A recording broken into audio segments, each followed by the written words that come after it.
history intentionally buried some objects, messages, and meanings. That's right. You're listening to Made for Sleep, where history unfolds slowly and without urgency. Tonight, we explore ancient secrets that were buried on purpose. Objects, messages, and meanings set aside with intention, waiting patiently beneath soil and time. Let the fire burn low as the past slowly surfaces. And if you'd like, let me know how you're doing in the comments, and feel free to follow if this helps. The Earth has always kept better secrets than stone tablets or papyrus scrolls. Long before museums and archives, people understood that the safest way to preserve what mattered most was to hide it beneath their feet, trusting soil and silence to protect knowledge until the right moment arrived. This is the story of those deliberate concealments, the things buried not to be forgotten, but to be remembered at precisely the right time. The jar feels cool against your palms even though the Egyptian sun has been beating down on this courtyard for hours. You're crouched in what used to be someone's home, maybe 1500 years before the Romans showed up to reorganize everything. The dwelling sits on the outskirts of Akhetaten, the city that will eventually be called Amarna by people who never knew its original name. Right now, in this moment around 1330 BCE, the place still hums with the particular chaos of a capital city that sprang up too fast and might not last much longer. Your knees ache from squatting in this position, but you're committed now. The jar you're holding is heavy, made from Nile clay that someone fired carefully enough to last. It's sealed with wax and linen, which seems excessive for storing grain or oil. Your neighbours have been whispering for weeks that the old order might return soon, that the priests who got pushed aside when Akhenaten decided everyone should worship his sun disk are sharpening their metaphorical knives. Change is coming, which means danger for anyone too closely associated with the current way of things.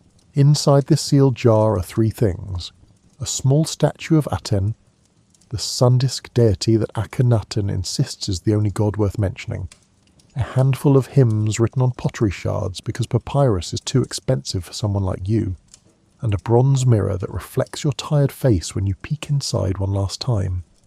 These objects mean something to you.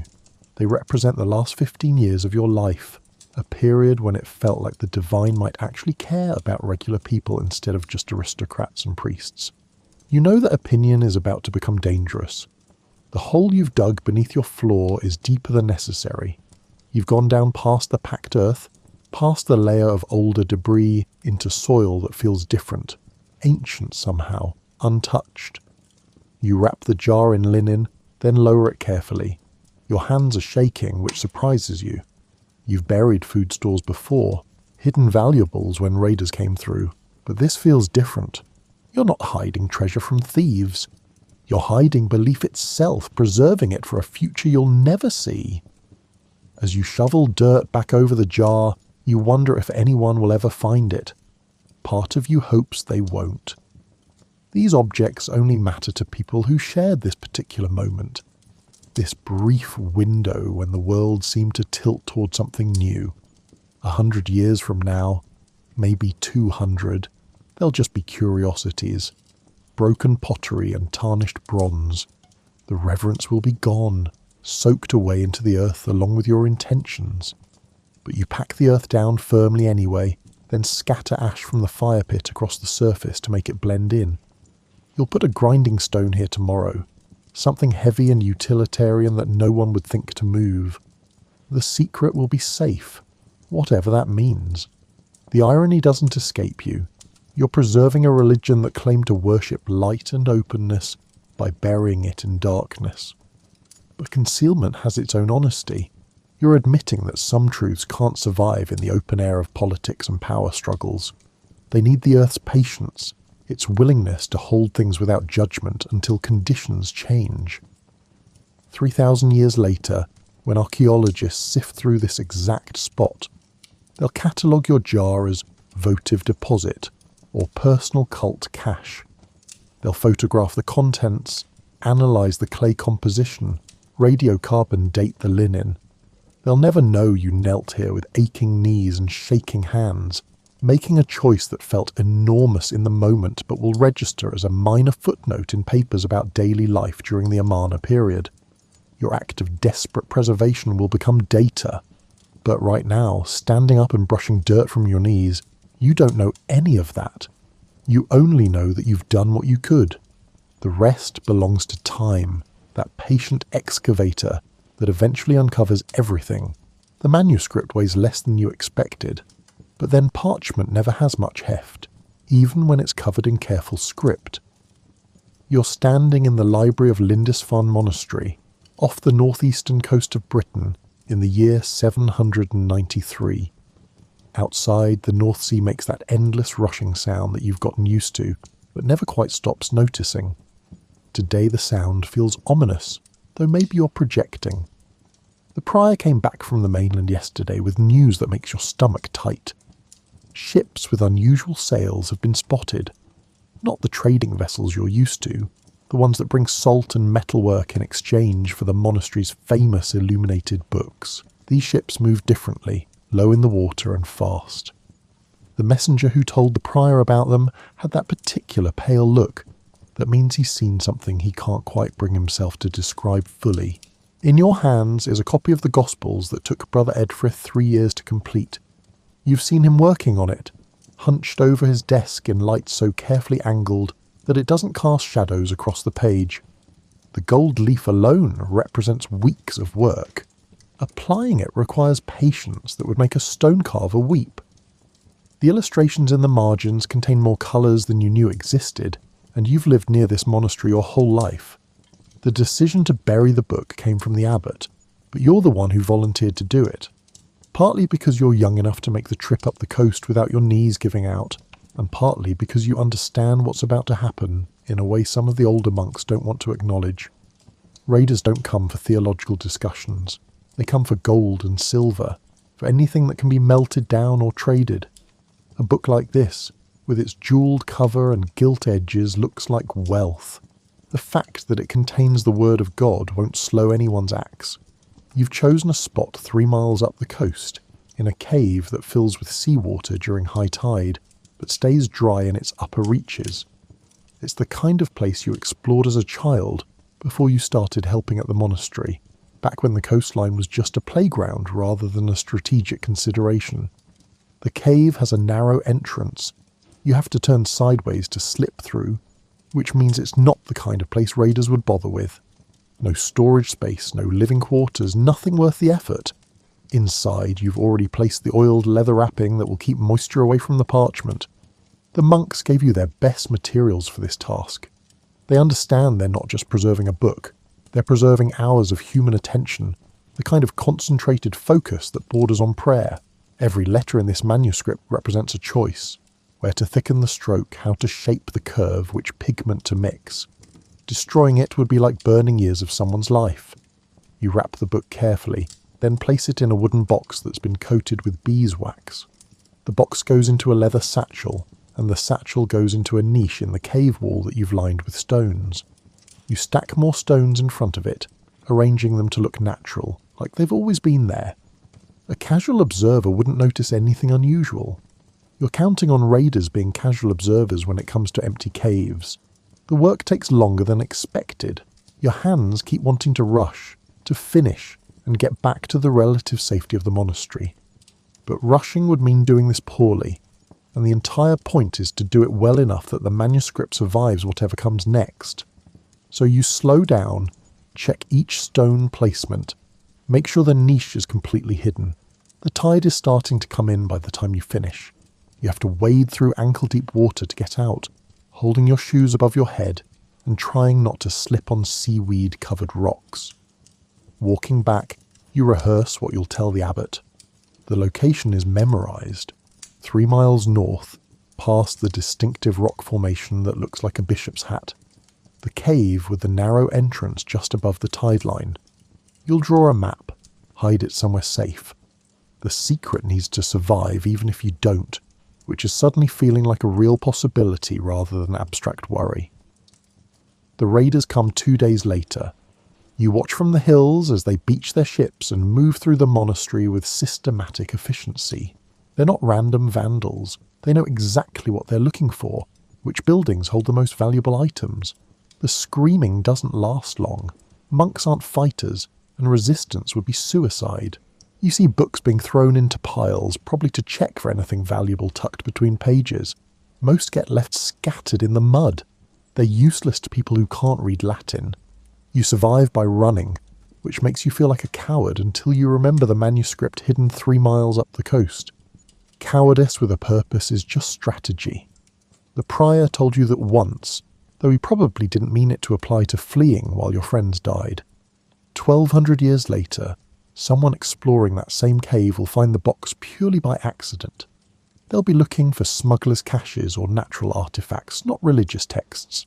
The manuscript inside will be water damaged and fragmentary, but enough will survive to make scholars excited. They'll marvel at the preservation technique, the quality of the materials, the skill required to create something so beautiful in such a remote location. They'll write papers about workshop practices and artistic influences. They probably won't think much about the terror that motivated the burial. History tends to sand down those edges, leaving behind clean narratives about cultural preservation and artistic achievement. The desperate scramble, the calculations about death and survival, the guilt of running while others stayed, those don't make it into museum placards. You just get credited with having the foresight to preserve an important artifact. But you didn't feel foresightful, stumbling through that cave with shaking hands and watching the tide come in. You felt terrified and small and painfully aware that everything you knew was ending. The concealment wasn't strategic. It was animal instinct dressed up as preservation. The manuscript survives anyway. Sometimes panic makes better long-term decisions than planning. The smell is what you'll remember later, even more than the fear. Smoke has a particular character when it's consuming books, something acrid and complex, like breathing in centuries of accumulated thought. You're standing in the courtyard of a private library in Cordoba, in what will eventually be called Spain, in the year 976. The Umayyad Caliphate is in one of its periodic upheavals, which means yesterday's acceptable scholarship is today's dangerous heresy. The library belongs to a merchant named Ibrahim, though ownership is becoming a complicated concept. Ibrahim himself left 3 weeks ago, reading political winds with the same skill that made him wealthy. He took his immediate family, his portable wealth, and about 20 books small enough to hide in saddlebags. Everything else, including you, his librarian, and the remaining 4,000 volumes, got left behind for someone else to deal with. That someone is you, which seems unfair but not surprising. You've spent 15 years organising this collection, creating catalogues, tracking down copies of texts that existed only as rumours. You know which shelf holds the only complete manuscript of a particular mathematical treatise. You know which corner contains poetry that would get people executed if the current regime found it. You know the value of every single item in this building, measured in both money and irreplaceability. The mob outside knows none of this. They know that Ibrahim was associated with the previous administration, and that's enough. They know this building contains books, and certain religious authorities have declared that most learning leads to corruption. They don't know that you've spent the last 3 weeks carefully selecting 30 volumes, not the most valuable or the most beautiful, but the most unique, and burying them in locations around the city. The jar hidden in the foundation of the abandoned mosque on the eastern edge of town contains 6 mathematical texts, including one on algebra that exists nowhere else in the Western world. The cache beneath the old Roman cistern holds poetry and philosophy, works that people might want to read again someday when politics shifts. Under your own floor, in a waterproof chest, you've placed the histories, chronicles of events that someone will eventually want to verify, once the current passion for rewriting the past subsides. You didn't save everything. That would be impossible.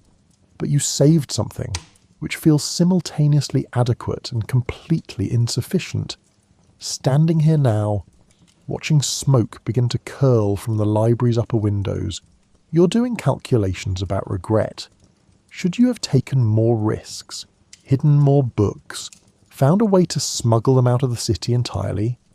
The thing about selective preservation is that it requires you to make impossible choices. Every book you buried meant abandoning 10 others. Every text you deemed important enough to save implied that others weren't. You've essentially declared yourself the arbiter of what future generations deserve to inherit, and the weight of that feels like it might crush your chest. The fire is spreading faster than you expected. The library's roof is wooden, and the summer heat has made everything tinder dry. You watch flames climb through rooms you could navigate blindfolded, consuming organizational systems that existed only in your memory. The section on astronomy goes first. 3rd floor, western corner, where the light was best for examining star charts. Then the poetry alcove, the medical texts, the collection of travel narratives that you loved reading during slow afternoons. Someone in the mob is shouting about cleansing corruption. The irony would be funny if it weren't so destructive. They're burning a repository of Islamic scholarship in the name of Islamic purity, destroying texts that scholars spent lifetimes creating and copying. But nuance doesn't survive contact with crowds. You learned that quickly over the past few weeks. The concealment you engaged in wasn't about preserving knowledge from invaders or foreign armies. It was about protecting thought from its own civilization. That's a different kind of burial, one that comes with its own particular shame. You weren't hiding from external threats. You were hiding from your neighbours, from people who share your language and religion and city. The enemy wasn't outside the walls. The enemy was the wall itself, closing in around ideas. 600 years later, someone will discover the jar beneath the cistern while doing construction. The books inside will be damaged but legible, and scholars will be excited to find texts they knew existed only from references in other works. They'll write papers about transmission of knowledge, about how certain ideas survived periods of upheaval. They'll treat your buried cache as evidence of cultural continuity. They probably won't think much about the selection process, about all the books that didn't make it into those jars. History remembers what survives, not what burned. The gaps in the record become invisible, filled in by imagination, or simply ignored as unknowable. Your agonizing choices about what to save will be hidden beneath celebration of what was preserved. But right now, watching the library collapse in on itself with a sound like the world cracking, you're very aware of the gaps. You know exactly which texts are turning to ash. You can recite titles, describe bindings, recall the specific shade of ink used by particular copyists. The absence has weight and specificity. It's not abstract loss. It's the destruction of particular things you knew individually. You'll carry that inventory for the rest of your life, a catalogue of everything that didn't make it. The buried books will feel less like salvation and more like inadequate memorial, a tiny fraction preserved to mark the magnitude of what was lost. But you'll tend them anyway, checking periodically to ensure the hiding places remain secure. Not because you believe they'll be found and appreciated, but because giving up on them would mean admitting the burning won. Sometimes preservation is just stubbornness with better planning. The jar in your hands is ordinary to the point of being boring. Brown clay, functional shape, no decoration beyond a few finger-pressed ridges around the rim where the potter's hand slipped while throwing it on the wheel. You're standing in what used to be your kitchen, in a village whose name will be forgotten, long before archaeologists assign it a catalogue number. The year is somewhere around 600 BCE, give or take a few decades. Nobody's counting precisely because counting years isn't something your community considers important. What is important right now is the fact that the jar contains something your grandmother gave you.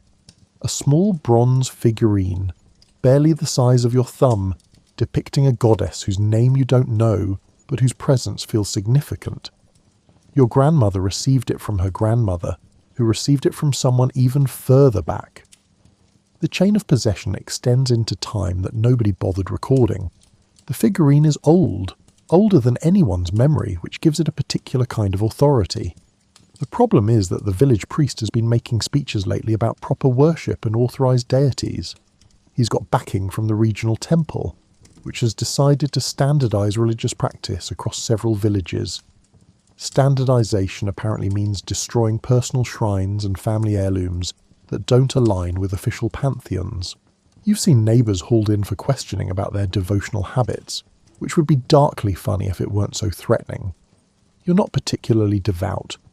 The figurine matters to you because your grandmother's hands held it, not because you believe it channels divine power, but explaining that distinction to someone invested in religious conformity seems unlikely to end well. So you're doing what people have done for thousands of years. When official orthodoxy conflicts with personal attachment, you're hiding the evidence. The burial spot you've chosen is in the corner of what used to be your family's grain storage area, back when the family had enough grain to require dedicated storage. Now it's just a dirt floor and stone walls, but the corner still feels appropriate. You dig down about 2 feet, which is deeper than necessary but makes you feel more secure. The hole is wider than the jar by several inches, which lets you line it with clean sand before placing the vessel inside. Before sealing the jar, you take one last look at the figurine. The bronze has that greenish patina that old metal develops, and one of the arms is broken off at the elbow. In better light, you could probably make out details of the face, but the sun is setting, and you're trying to finish this before dark. You wrap the figurine in a scrap of wool cloth, not for any ritual purpose, just to keep it from rattling around, and place it in the jar along with a small clay lamp that also belonged to your grandmother.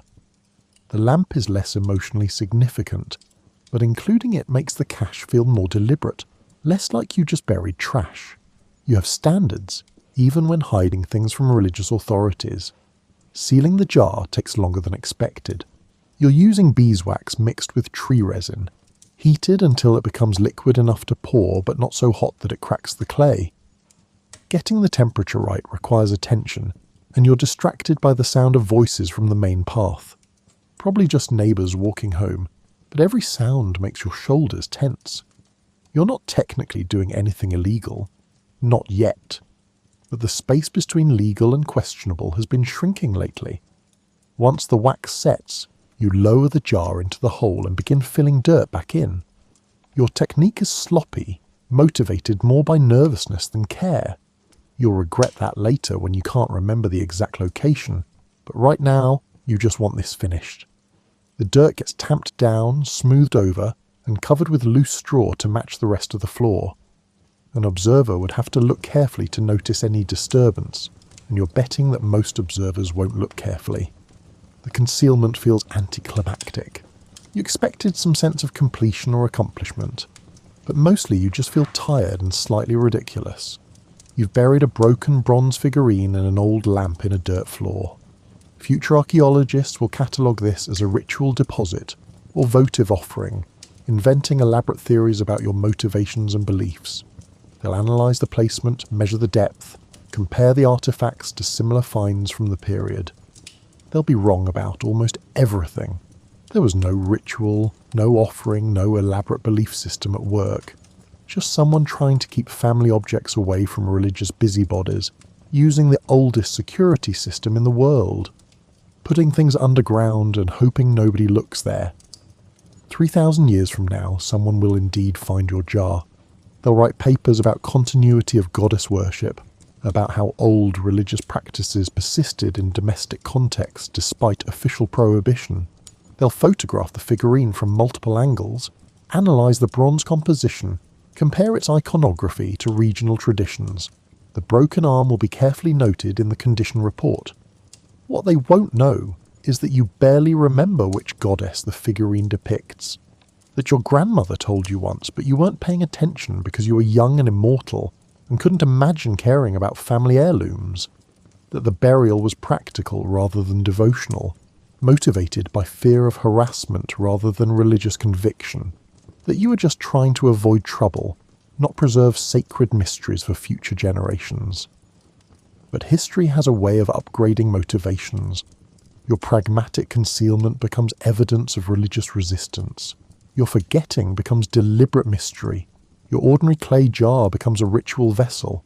The gap between what happened and what gets recorded is filled with interpretation that makes everything sound more intentional than it was. You finish smoothing the floor and step back to examine your work. The burial spot is invisible, which was the goal. Whether you'll remember where you put it in a few years is questionable. but that problem belongs to future you. Present you is just relieved to have this finished. Tomorrow you'll go about your regular business, and probably nothing will happen.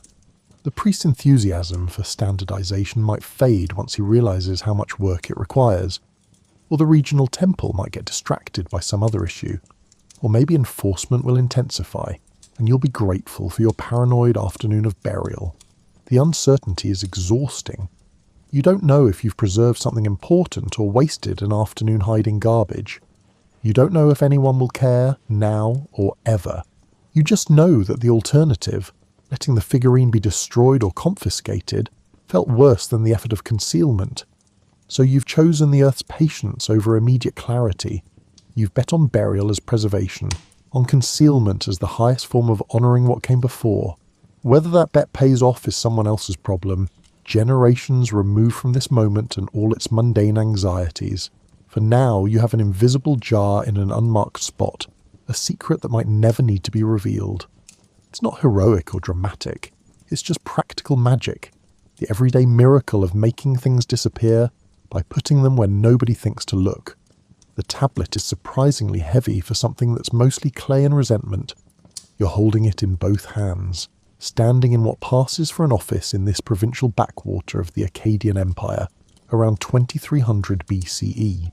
The tablet contains administrative records, grain distributions, labour assignments, the kind of bureaucratic detail that makes empire function, but bores everyone involved in creating it.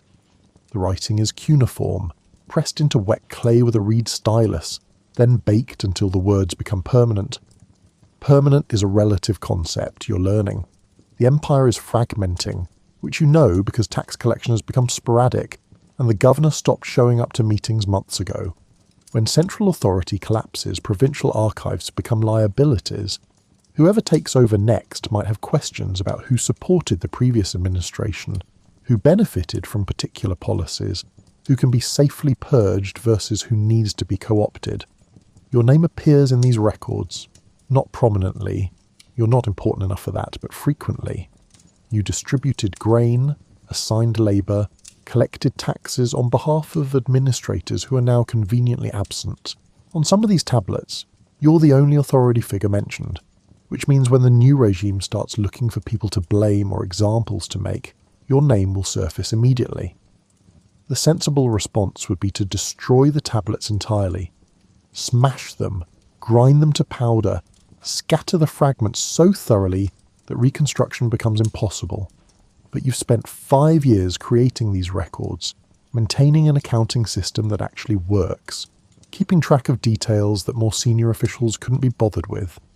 The tablets represent competence in a world that doesn't produce enough of it. Destroying them feels like erasing your own existence.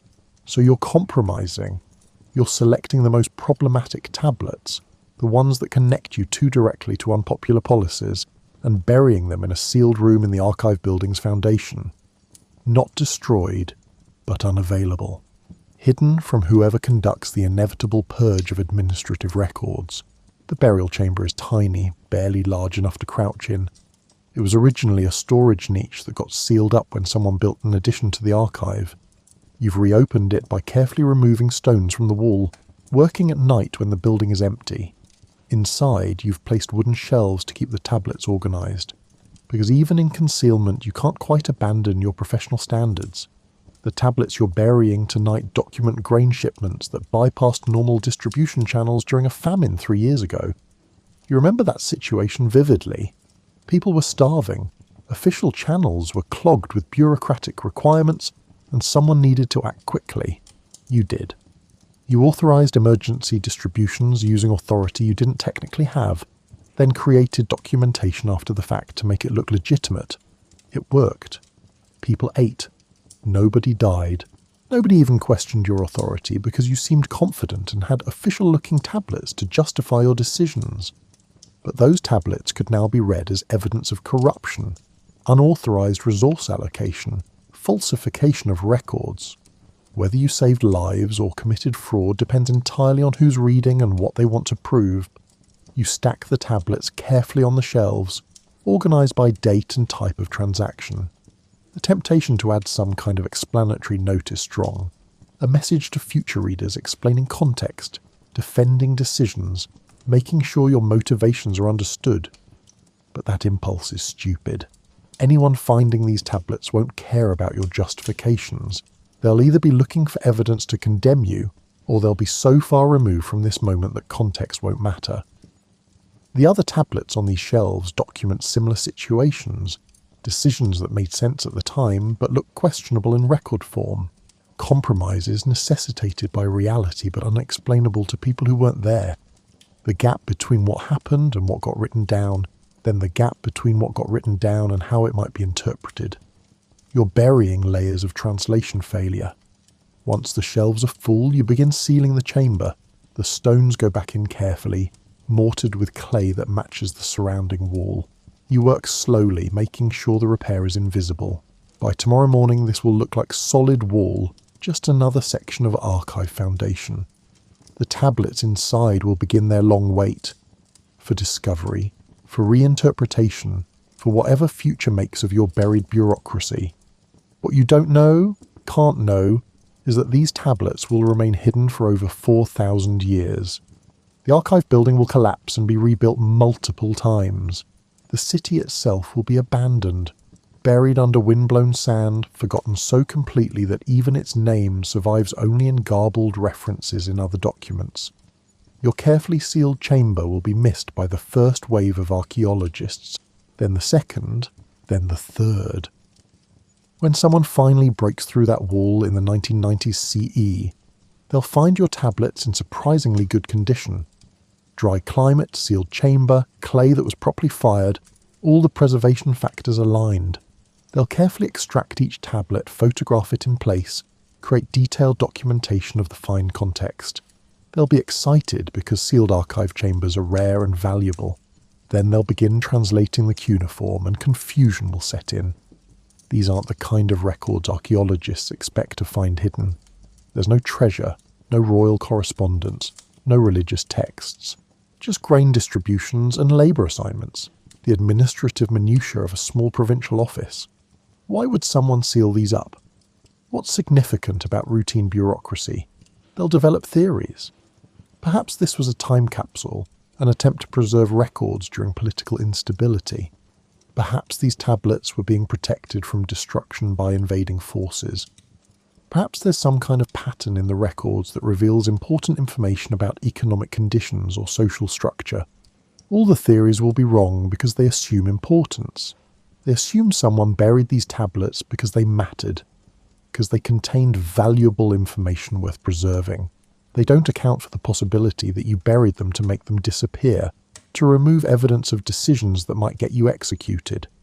Concealment is self-preservation rather than cultural preservation. The irony will be invisible to future scholars. By hiding these tablets, you'll ensure their survival. The records that remained in open archives got destroyed or scattered centuries ago. But your buried evidence of administrative improvisation will last longer than the empire it documented, preserved by the very attempt to make it vanish. You finish sealing the wall and step back to examine your work. The repair is clean enough that casual inspection won't reveal anything. You sweep away stone chips and scattered clay, restoring the area to its usual appearance of neglected storage space. Tomorrow you'll begin selectively destroying other records, the ones that can't be easily hidden but need to disappear. It's going to be a long week of careful arson and strategic memory loss. But tonight, you've done what you can. You've created a gap in the record, a space where your most questionable decisions can hide from immediate consequences. Whether that space eventually becomes discovery or remains permanent concealment isn't something you can control. You've just pushed the problem forward in time, trusting that distance will provide safety. The earth accepts your bureaucracy without judgment. Soil doesn't care about grain distributions or administrative authority. It just holds things, patient and indifferent, until someone decides to look. You're betting that nobody will, or at least that by the time they do, the context will be too distant to matter. It's not a perfect plan, but perfection stopped being an option when the empire started collapsing. Now you're just trying to survive with minimal consequences, using the oldest strategy available. making yourself invisible by putting your evidence underground. The pot you're wrapping in old cloth is ugly even by utilitarian standards. It's lumpy, unevenly fired, decorated with patterns that suggest the potter had seen better work but couldn't quite replicate it. You're packing it anyway because ugly pots are still useful, and you're about to leave this village without much opportunity to be selective about household goods. The year is around 900 CE, somewhere in what will eventually be called Peru, in a valley system that supports your community through a combination of farming and stubbornness. The reason for leaving is tedious. There's drought. There's political pressure from the growing Wari state. There's internal disagreement about how to respond to both problems. The details don't matter as much as the result, which is that about half the village is relocating to a valley further south, where cousins have agreed to share resources. You're going with them, which means abandoning the home your family has occupied for at least 3 generations. Abandonment requires decisions about what to take and what to leave behind. The useful goes with you. Tools, seeds, textiles, anything valuable or necessary. But there's a category of objects that exist in the gap between useful and disposable. Things that have meaning but no practical function, or objects that are functional but too heavy to carry, or items that represent time and effort but not enough value to justify the space they would occupy in your limited baggage. Your ugly pot falls into this category. It was made by your daughter when she was first learning pottery, back before she got sick. She's been dead for 2 years now, which is long enough that the grief doesn't ambush you constantly, but recent enough that her absence still creates holes in your daily routines. The pot is a clumsy record of her hands learning a craft, of afternoons spent working clay while you prepared food nearby. Taking it would mean carrying extra weight for purely sentimental reasons. Leaving it would mean abandoning one of the few tangible connections to those afternoons. The compromise you've arrived at is burial, not destruction, but removal from circulation. You're going to cache certain objects in locations around the abandoned village, hidden well enough that casual scavengers won't find them, but marked carefully enough that you could theoretically return someday and retrieve them. Theoretically. You know you're probably never coming back. But the pretense of possible return makes the burial feel less permanent than abandonment. The spot you've chosen for your daughter's pot is in the storage room of your house, in a corner where water damage has already weakened one wall. You dig down about 18 inches, which is easier than expected because the floor here is mostly fill from previous constructions. The village is old enough that you're digging through layers of other people's refuse and rebuilding. Someday your layer will be someone else's fill dirt, if there's anyone around to do building. You place the pot in the hole without ceremony. Adding ritual would make this feel too much like burial, and you're trying to maintain the fiction that this is just temporary storage. The cloth wrapping will help protect against moisture, though honestly the pot is already so poorly fired that a little water damage won't make much difference. You add a few other items to the cache. A broken grinding stone that your grandmother used, a ceramic whistle that doesn't work properly anymore, a chunk of pyrite that your daughter collected because it was shiny. None of these objects have monetary value. None would be worth stealing. They're personal in the most private sense, meaningful to you specifically, useless to anyone else. But combined, they represent the texture of your life in this place. The small accumulations that make a house feel inhabited rather than just occupied. Filling in the hole feels more final than you expected. Each handful of dirt is a small burial, a minor ending.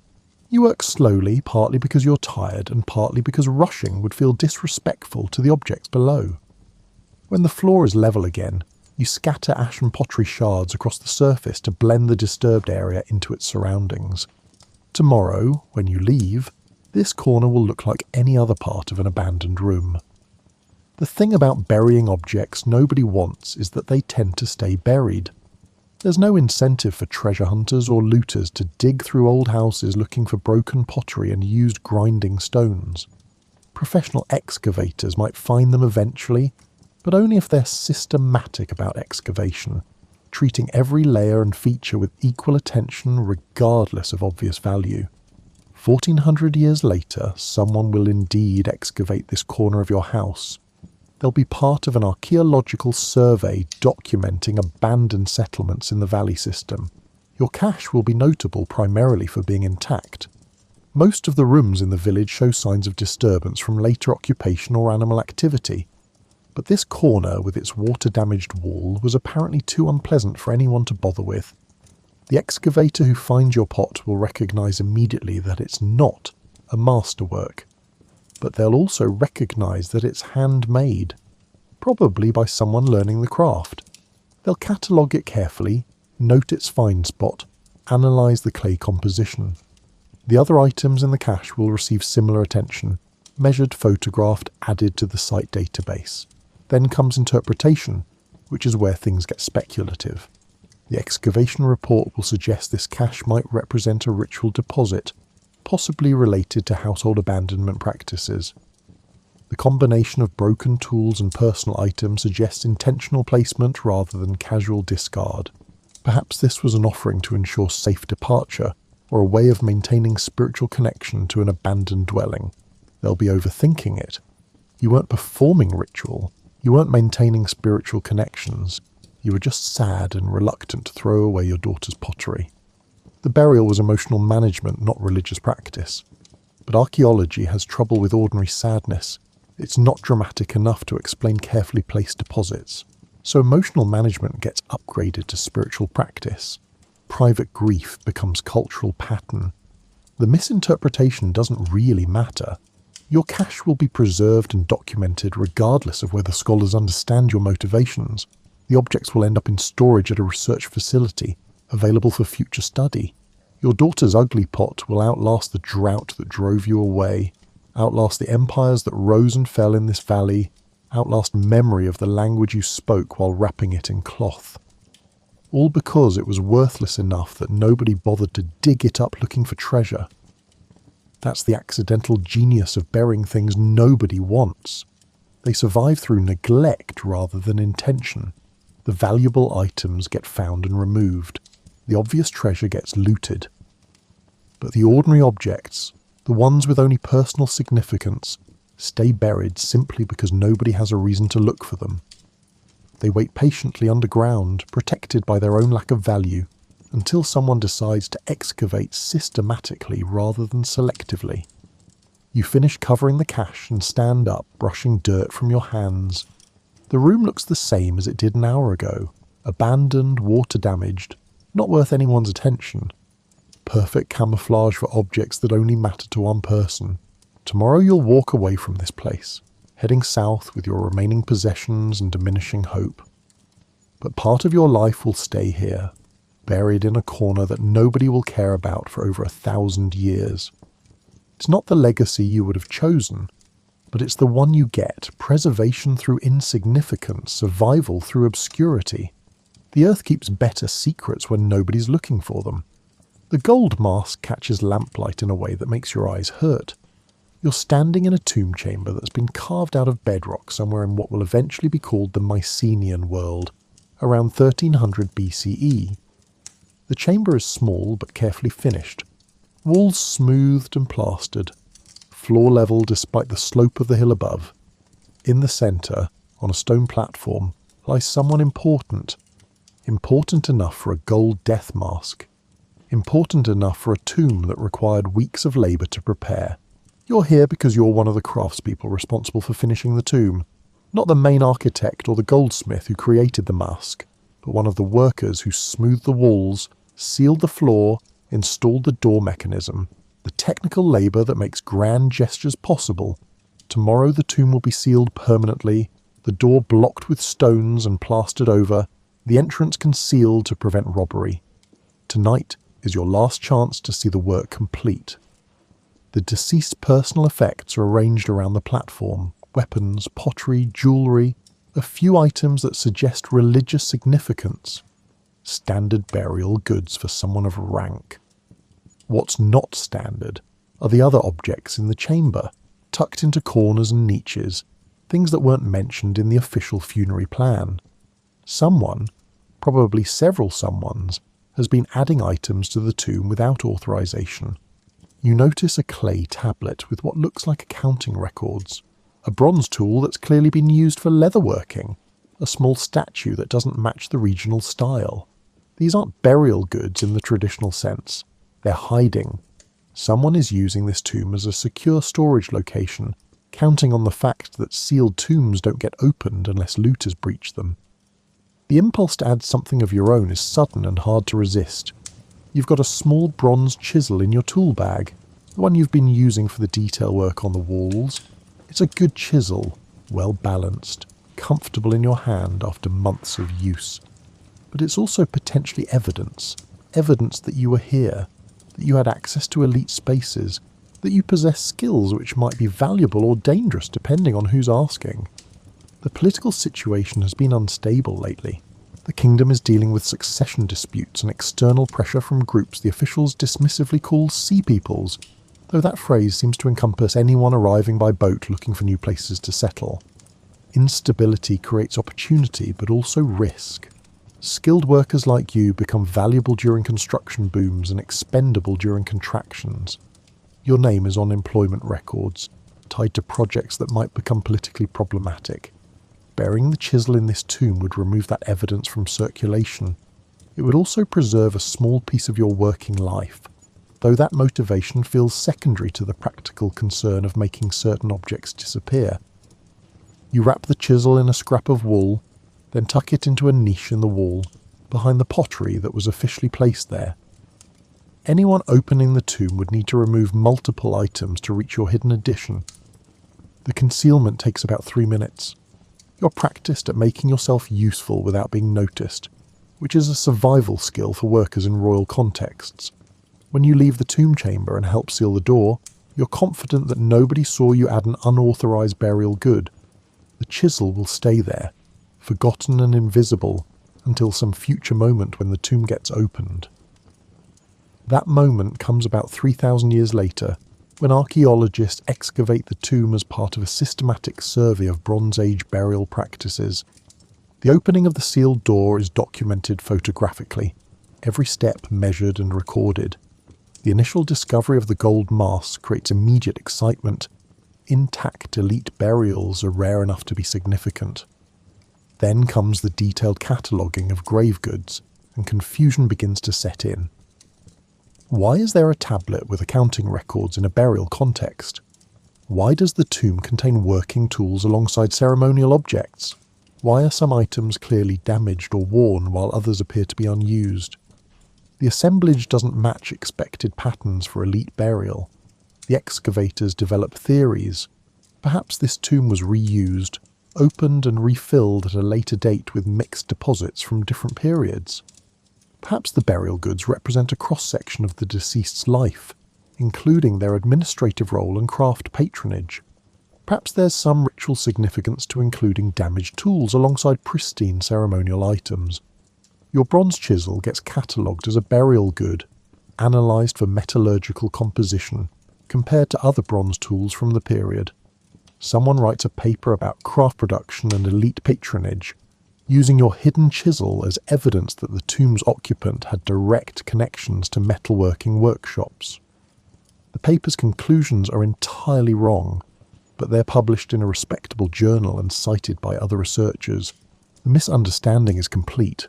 Your act of concealment, hiding a tool to remove evidence of your access, becomes interpreted as reverent burial, as intentional inclusion in funerary assemblage.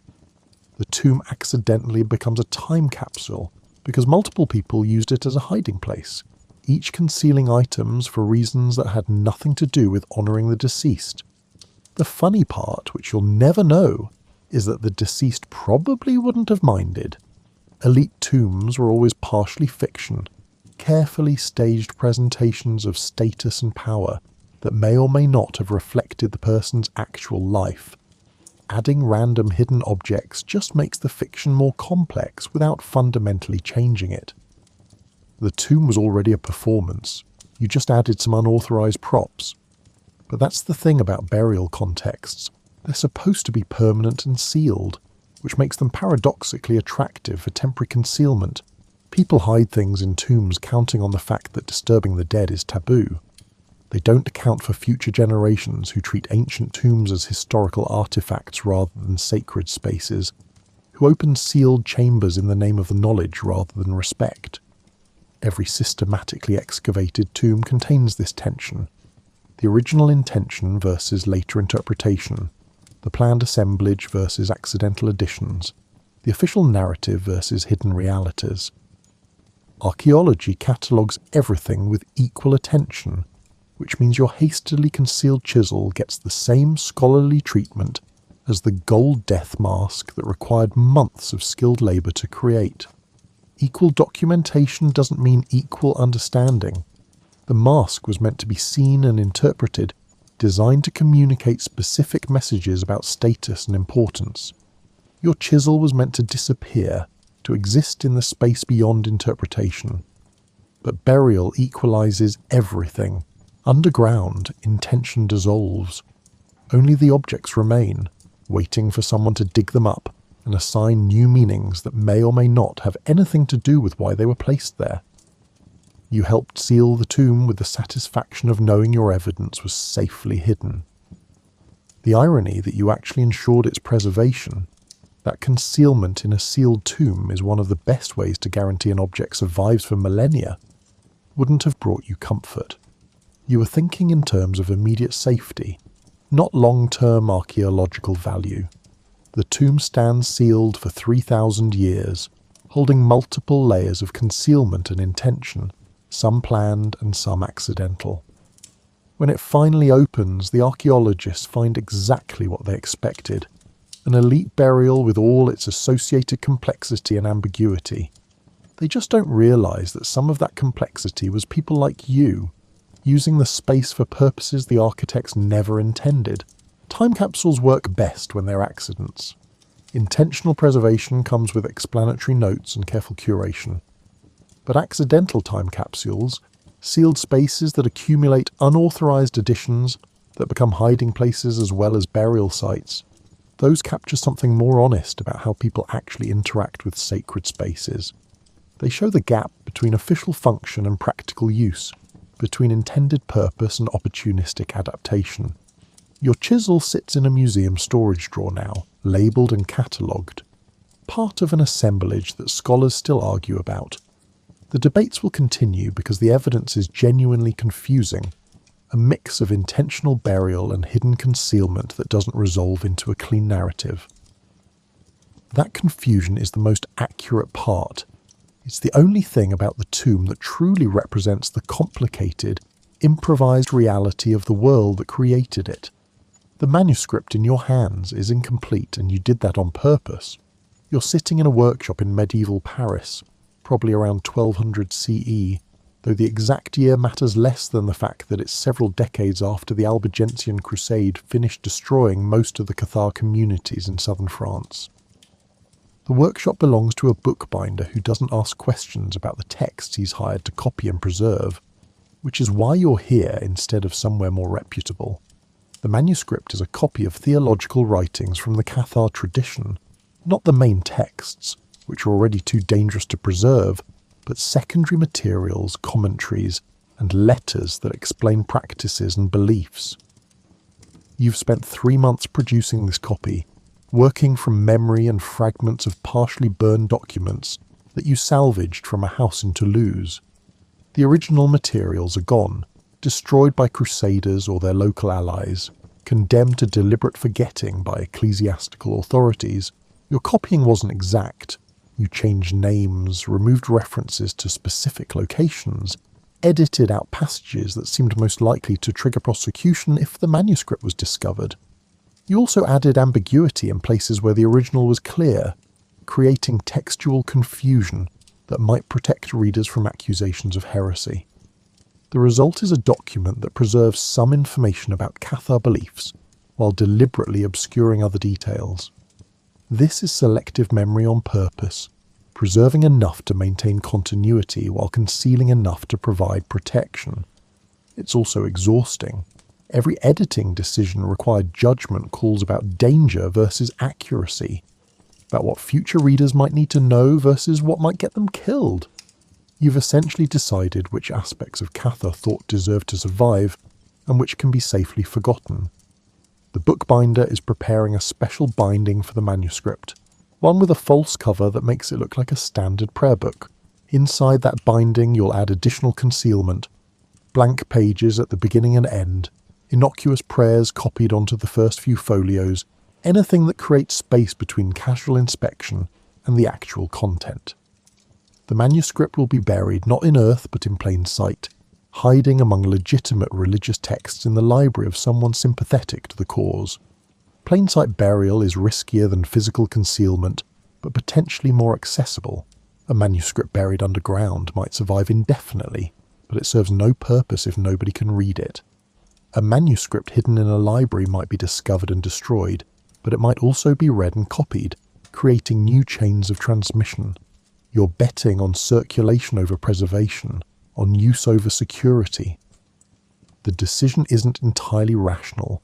Part of you knows that the Cathar tradition is effectively finished, that no amount of manuscript preservation will resurrect communities that were physically destroyed, but giving up on preservation feels like accepting the Crusaders' victory, like agreeing that certain ideas deserve permanent erasure, so you're creating this incomplete, edited, concealed manuscript as a form of resistance that you know is probably futile. The funny thing about selective memory is that the selections themselves become historical artifacts. 700 years later, when scholars finally gain access to the manuscript you're creating tonight, they'll recognise immediately that it's been edited. The missing passages will be obvious from contextual clues and grammatical gaps. They'll write papers about what was removed and why, developing theories about the manuscript's transmission history. Some theories will be accurate. Scholars will correctly identify that you removed names and locations to protect people. They'll recognise the passages where you added deliberate ambiguity to create interpretive flexibility.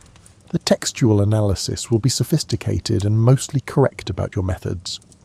What they'll miss is the emotional weight of those editing decisions, the specific anguish of choosing which theological concepts to preserve and which to let fade, the guilt of knowing you're creating an incomplete record that will shape how future generations understand Cathar beliefs, possibly forever.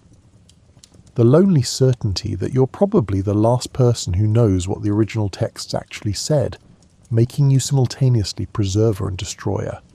You finish binding the manuscript into its false cover and step back to examine the work. It looks innocuous, exactly as intended. Someone casually examining it would see a well-made but unremarkable prayer book, the kind of text that wealthy households commission as displays of piety. The hidden content is invisible without careful reading, protected by the camouflage of orthodox religiosity. Tomorrow you'll deliver it to the library where it will begin its long concealment. The librarian who accepts it will ask no questions, file it carefully among similar volumes, and forget about its existence. The manuscript will sit undisturbed for centuries, gradually accumulating the physical characteristics of age. Brittle pages, faded ink, binding damage that will make later conservators nervous about handling it. Its content will survive not because of your preservation efforts, but despite them. Your careful editing and concealment will make the manuscript less interesting to potential destroyers, allowing it to hide effectively. But that same editing will frustrate later scholars who want access to the complete original texts. Your compromise between preservation and protection will satisfy nobody perfectly, which is maybe appropriate. Compromises rarely do. The selective memory you've created isn't false exactly. Everything in the manuscript is accurate as far as it goes, but it's incomplete in ways that matter, gaps that can't be filled because the sources no longer exist. You've created a deliberate amnesia, a structured forgetting that preserves some things by concealing others. Whether future readers will thank you or curse you for those choices is unknowable and probably irrelevant. You're not preserving for gratitude. You're preserving because the alternative, letting everything disappear without resistance, feels worse than creating an imperfect record. The manuscript might never be read by sympathetic audiences. It might be discovered by hostile authorities and destroyed anyway. But at least you tried. At least you didn't accept erasure without attempting preservation, however flawed. The concealment is complete. The manuscript exists in a state of simultaneous visibility and invisibility, physically present but intellectually hidden, available but not accessible, preserved but not complete. It's a perfect metaphor for selective memory, for the way communities try to maintain continuity through periods of violent suppression. You preserve what you can, conceal what you must, and hope that future circumstances will allow for more complete revelation. That revelation will never come, not really. The Cathar tradition will remain a subject of scholarly debate and historical speculation, known primarily through hostile sources and incomplete fragments, like your manuscript. The deliberate gaps you created will become permanent features of the historical record. Future understanding will be shaped by your editing choices, made in this workshop on a night when you felt overwhelmed by the responsibility of deciding what deserves to be remembered. But that's always how it works. Memory is selective not just because human brains have limits, but because preservation requires choices. What to save, what to risk, what to conceal, what to reveal. These decisions shape historical understanding more than most people realize. The past doesn't survive intact. It survives in edited form, shaped by individuals who made desperate compromises between accuracy and safety, between completeness and survival. Your manuscript represents one of those compromises. It's not heroic or particularly noble. It's just someone trying to preserve something while acknowledging that perfect preservation is impossible. The earth isn't the only way to bury secrets. Sometimes you hide them in books, protected by deliberate incompleteness and strategic ambiguity. The shovel hits something solid, and your heart sinks because you know what it means. You're standing in a construction site in what will eventually be called Beijing, in the year 1974, though you'd probably identify it as the 63rd year of something else, depending on which calendar system you were using. The construction site is supposed to become part of a water pump station, mundane infrastructure for a growing city. What it's become instead is the biggest archaeological complication of your career. You're not an archaeologist. You're a farmer who got recruited for construction labour because the work pays better than farming, and you're young enough to handle physical demands. Hitting solid objects underground should be routine. You found old foundations, bits of wall, scattered pottery and dozens of previous excavations. But this is different. The object you've hit is curved and smooth, and clearly not natural. More importantly, it's large in a way that suggests there are additional large objects nearby. You stop digging and call over the site supervisor, who has enough experience to recognise immediately that this is a problem. Within an hour, actual archaeologists arrive, bringing equipment and excitement and a bureaucratic energy that suggests your simple construction job just became complicated. By the end of the day, the site is shut down and converted into an official excavation. What you found, though you won't understand the significance for several weeks, is part of the Terracotta Army. Thousands of life-size clay soldiers buried alongside China's first emperor over 2,000 years ago. It's one of the most spectacular archaeological discoveries of the 20th century, and you found it by accident while trying to install water infrastructure. The excavation that follows is careful and systematic and takes years.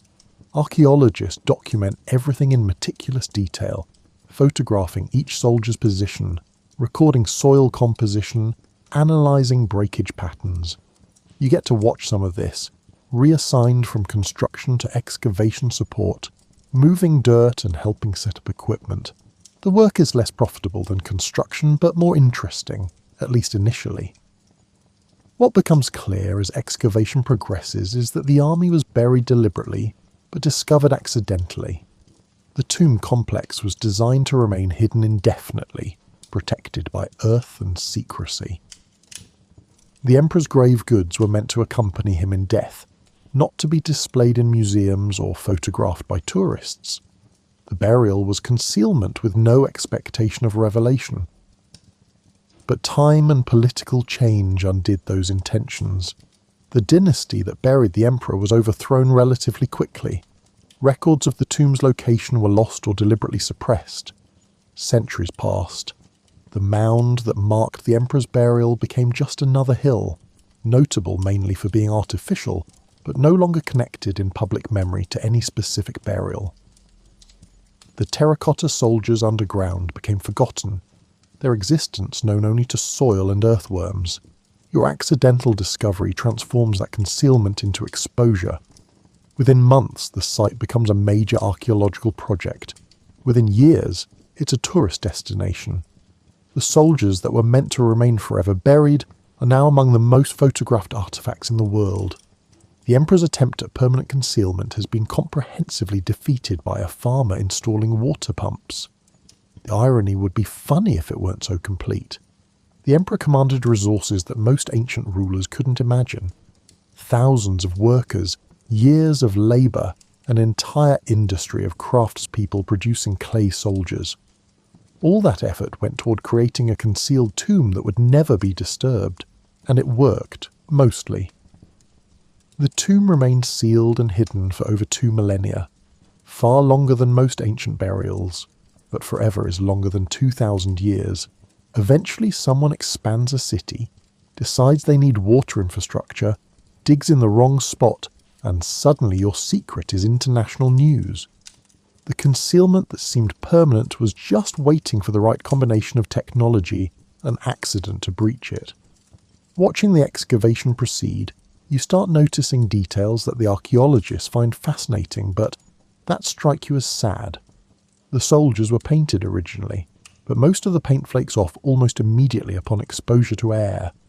The preservation inside the sealed tomb was nearly perfect, but exposure to oxygen begins degradation within minutes. The archaeologists work frantically to document original paint colours before they fade, but they're racing against chemistry that they can't quite win. The soldiers were better preserved when buried. Discovery initiated destruction, or at least transformation. The very act of revealing them changed their nature from preserved artifacts to deteriorating objects requiring constant conservation. You've helped convert permanent concealment into permanent maintenance. The tourists who will eventually flood this site won't think about that trade-off. They'll see impressive ancient sculptures, marvel at the craftsmanship, take photos next to their favourite soldiers. The loss of paint and the ongoing conservation challenges will be invisible to casual viewers, mentioned maybe in small text on informational plaques that nobody reads carefully. The transformation from buried secret to public spectacle will seem like an obvious improvement. Of course, it's better for these artifacts to be seen and studied rather than remaining hidden underground. But you're not sure. The soldiers were doing fine underground. They didn't need to be found. The Emperor's concealment strategy was actually working. Your discovery didn't rescue them from obscurity. It interrupted a preservation technique that was successfully maintaining them for millennia. You've essentially destroyed a system that worked in order to implement one that requires constant intervention. The archaeologists don't talk about it this way. They're excited about the information revealed, about insights into Qin dynasty military organization and artistic practices. The discovery enables research that would be impossible if the soldiers remained buried. From that perspective, your accident was beneficial. It converted inaccessible information into available knowledge. But conversion costs something. The soldiers will never again experience the stable environment that preserved them so effectively. They'll be maintained, certainly, protected by modern conservation techniques and climate-controlled displays. But maintained is different from preserved. Maintained requires continuous effort, constant vigilance, technological infrastructure that might fail. Preserved just required being left alone. You're not an archaeologist or a philosopher, so these thoughts remain largely unvoiced. You go back to construction work once the excavation no longer needs manual labour. The site becomes a museum complex that you visit occasionally, seeing your accidental discovery transformed into tourist attraction. Each visit is strange, watching crowds of visitors photograph soldiers that you personally uncovered, seeing gift shops sell miniature replicas of artifacts that you held in your actual hands before the archaeologists arrived. The disconnect between the buried soldiers and the tourist attraction is complete. The objects remain physically the same clay, same faces, same swords, but their meaning has transformed entirely. They've gone from burial goods to museum pieces, from concealed secrets to public knowledge. The emperor's intention to keep them hidden has been comprehensively overridden by historical accident, and that's ultimately what your discovery revealed. Not just clay soldiers, but the fragility of permanent concealment. No matter how much effort goes into hiding something, no matter how effective the concealment technique, eventually someone installs plumbing in the wrong spot, and suddenly your secret is displayed under museum lights. Time defeats all burial, given enough patience and accidental excavation. The emperor probably wouldn't be happy about this outcome. He went to considerable trouble to ensure permanent concealment, using strategies that were sophisticated for their time. But he couldn't account for political collapse, for dynasties ending, for cities expanding over former burial grounds, for technologies he couldn't imagine being used by people who didn't care about his intentions. You destroyed his secret by accident, with a shovel and a water pump project. The elaborate concealment that took years to construct was breached in an afternoon by someone who had no idea what they were uncovering. And now those soldiers stand in climate-controlled halls, stared at by millions of tourists, their paint mostly gone and their purpose entirely transformed. The Earth kept the secret well. It was people who couldn't leave it alone, and so the buried things eventually surface, transformed by time and discovered by accident, their original purposes obscured by layers of soil and interpretation. The secrets that people carefully concealed, from religious persecution, political upheaval, personal grief, administrative convenience, become archaeological data, museum displays, scholarly debates. The act of burial preserves but also transforms, changing private meanings into public artifacts, turning desperate concealment into celebrated discovery. You've walked through different centuries, different motivations, different outcomes, but the pattern remains consistent. People bury things when they can't protect them openly, trusting the Earth's patience over human uncertainty. Sometimes the concealment works permanently. Sometimes it works until someone accidentally breaks through. Either way, the buried object exists in a suspended state between intention and discovery, waiting for someone to decide its fate through deliberate search or random excavation. The Earth doesn't judge these concealments. It just holds them, patient and indifferent, until the weight of time or the curiosity of strangers brings them back to light. And in that patient holding, sometimes things survive that never would have lasted in the open air of their own time. The paradox of burial, that hiding can preserve better than display, remains as true now as it was when people first thought to place valuable objects beneath their feet and trust soil over neighbours. The secrets are still there, in thousands of locations, waiting for their own accidental discoveries or remaining permanent in their concealment.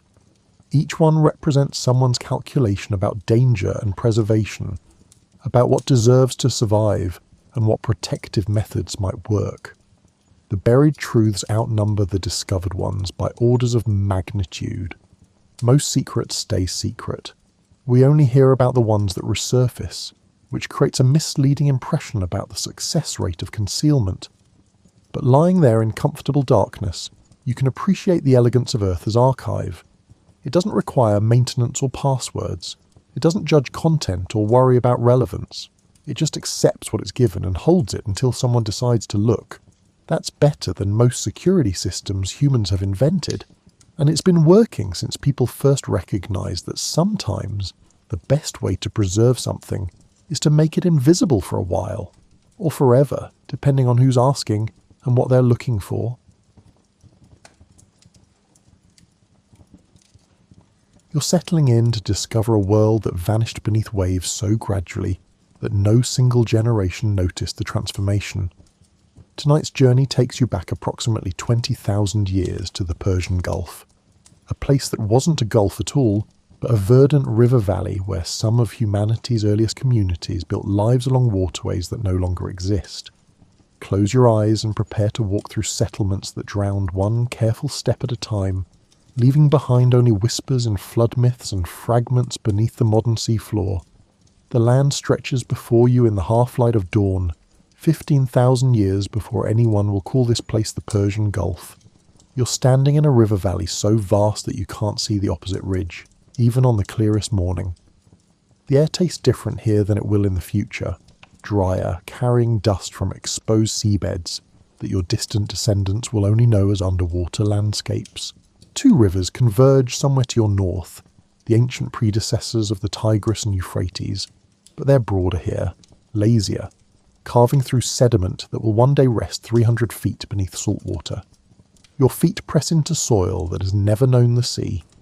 Small acacias dot the landscape, their roots reaching down into groundwater that flows in predictable patterns. You notice how the vegetation follows invisible lines across the valley floor, marking ancient watercourses that shift with the seasons but always return to their favoured channels. A herd of onager, wild relatives of donkeys, moves across the middle distance, their dust trail catching the morning light in a way that makes them look like they're walking through liquid gold. Someone millennia from now will dredge up their bones from what they'll call the sea floor, puzzling over how land animals ended up in marine sediment, never quite believing the obvious answer. This wasn't always water. The temperature drops noticeably as you walk into the shadow of an escarpment. These rock faces will become dive sites for recreational scuba enthusiasts. But right now, they're just wind-carved sandstone streaked with mineral deposits that paint abstract patterns across their surfaces. You run your hand along the stone and feel how the wind has polished certain sections to an almost glassy smoothness. Small lizards scatter at your approach, their bodies perfectly adapted to conserving water in an environment that receives perhaps 6 inches of rain in a good year. You're moving toward a cluster of structures that barely qualify as buildings. They're more like windbreaks with delusions of grandeur, circles of stacked stone about waist high, with roofs made from whatever materials were handy. Brush, mostly, with some animal hide stretched across wooden frames that someone probably dragged from the river valley's upper reaches. Smoke rises from several of these dwellings, not in dramatic plumes but in apologetic wisps, as if the fires themselves aren't quite convinced they're worth the effort. A woman emerges from one structure carrying a basket woven from river reeds.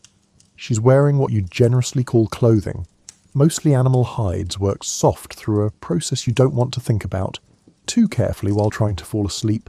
Her hands move with practiced efficiency as she sorts through small shells, separating them by size into different piles. These aren't seashells, despite how that sounds. They're freshwater mollusks from the river, and she's probably preparing them for either food or trade. You notice she keeps glancing toward the eastern horizon, where the sky is brightening in shades that don't have names yet. The settlement, you hesitate to call it a village, contains perhaps 20 of these structures arranged in no particular pattern that you can discern. People move between them with the unhurried pace of individuals who understand that rushing accomplishes nothing in a landscape this size. A man works at chipping stone tools near the largest dwelling, the rhythmic tapping of his hammerstone providing an oddly soothing percussion to the morning.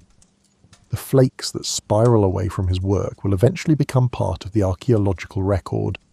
Tiny time capsules that will utterly confuse marine geologists who expect only ocean-borne sediments at these depths. You walk past what might be the community's proudest achievement, a stone-lined well that extends down about 15 feet. Someone has gone to considerable trouble to shore up the walls with carefully selected rocks, creating a structure that should last generations. It will, in fact, last considerably longer than that, though it will spend most of that time underwater, slowly filling with marine sediment until archaeologists in the 21st century will spend months arguing about whether it's a natural feature or human-made.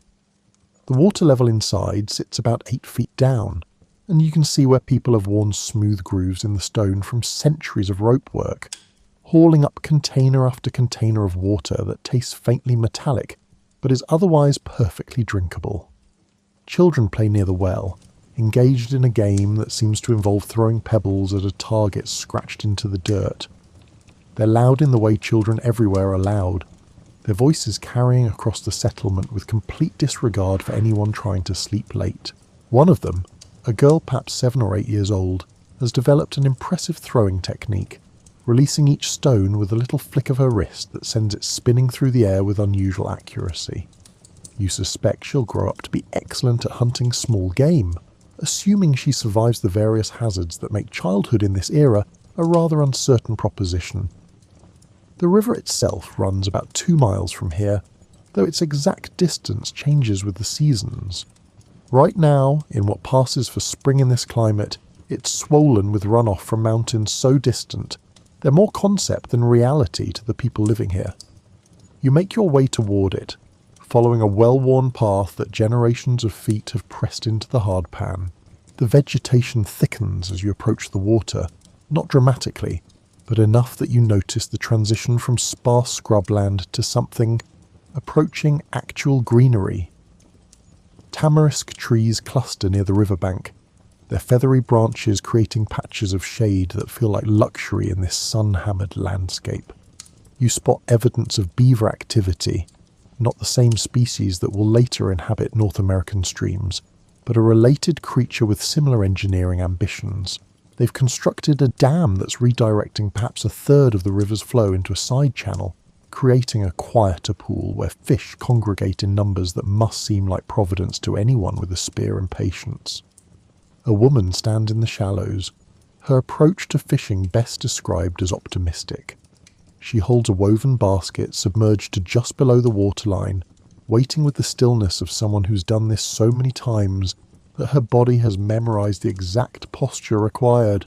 You watch as a fish, something that looks vaguely carp-like, swims obligingly into her trap. She lifts the basket with a smooth motion that sends water cascading through the weave, leaving the fish flopping indignantly inside.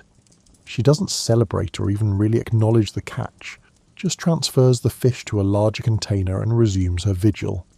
This is dinner, or part of it, but it's also just Tuesday, or whatever these people call the third day after the moon does that thing where it looks like someone bit into it. The river itself is nothing like the narrow channelized waterways that will eventually feed into the Persian Gulf. It's perhaps 300 yards across at this point, though during the dry season it probably shrinks to half that. The water runs brown with suspended sediment, carrying the mountain's business down toward the valley floor in a process that has continued since water first found this particular path to follow. Small islands have formed in the middle channel where debris has collected over the years, mostly dead trees and accumulated brush, but also the occasional boulder that some long ago flood carried from upstream. You notice how the settlement's inhabitants have positioned themselves in relation to water. They're close enough to access it easily, but far enough back that even exceptional flooding wouldn't reach their dwellings. This isn't luck or accident. These people, or their ancestors, have watched the river long enough to understand its moods, its maximums, and its behaviour during those rare years when winter storms pile up against the distant mountains and send walls of water churning through the valley. They've built their lives in the safe zone, that perfect distance where convenience meets prudence. As you walk back toward the settlement, you spot something that makes you pause. Carved into a flat section of rock, someone has scratched a series of marks. They're not writing, not quite, but they're not random either. They appear to track something, perhaps lunar cycles, perhaps seasonal changes, perhaps just one person's attempt to impose order on time's relentless forward motion. You count 27 distinct marks before the pattern seems to repeat, which might indicate moon phases or might mean absolutely nothing. Future archaeologists will discover this rock face beneath 50 feet of seawater and will write 3 separate papers arguing about its significance, which seems both appropriate and faintly ridiculous. The sun has fully cleared the horizon now, and the temperature is already climbing toward uncomfortable. People move a bit faster, trying to accomplish tasks before the real heat arrives.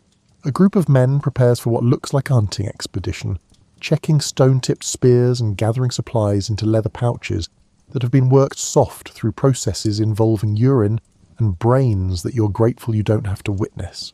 They'll be gone for days, possibly weeks, following the game into the higher elevations where the temperature stays bearable even in summer. You notice an older woman sitting in the shade of her dwelling, working on what appears to be a hide. She's using a scraping tool made from sharpened bone, removing the last bits of fat and tissue with motions so practiced they're nearly meditative. Her hands are weathered beyond anything you've seen in your own time, marked by decades of work that didn't include moisturizer or ergonomic tool design. She glances up as you pass, and her eyes hold a kind of accumulated knowledge that makes you wonder what stories she could tell if you shared language. She's seen perhaps 50 summers, which makes her ancient by the standards of her community, a repository of information about weather patterns and plant cycles, and where to find water when the obvious sources fail. The settlement contains no monumental architecture, no temples or palaces, or anything that future civilizations would recognize as impressive. These are people living close to subsistence, their entire material culture designed around the basic questions of water, food, and shelter.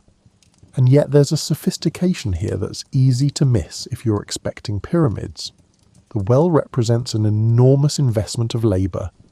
The basket weaving shows mathematical understanding of pattern and structure. The careful positioning of dwellings reveals generational knowledge about flood patterns and prevailing winds.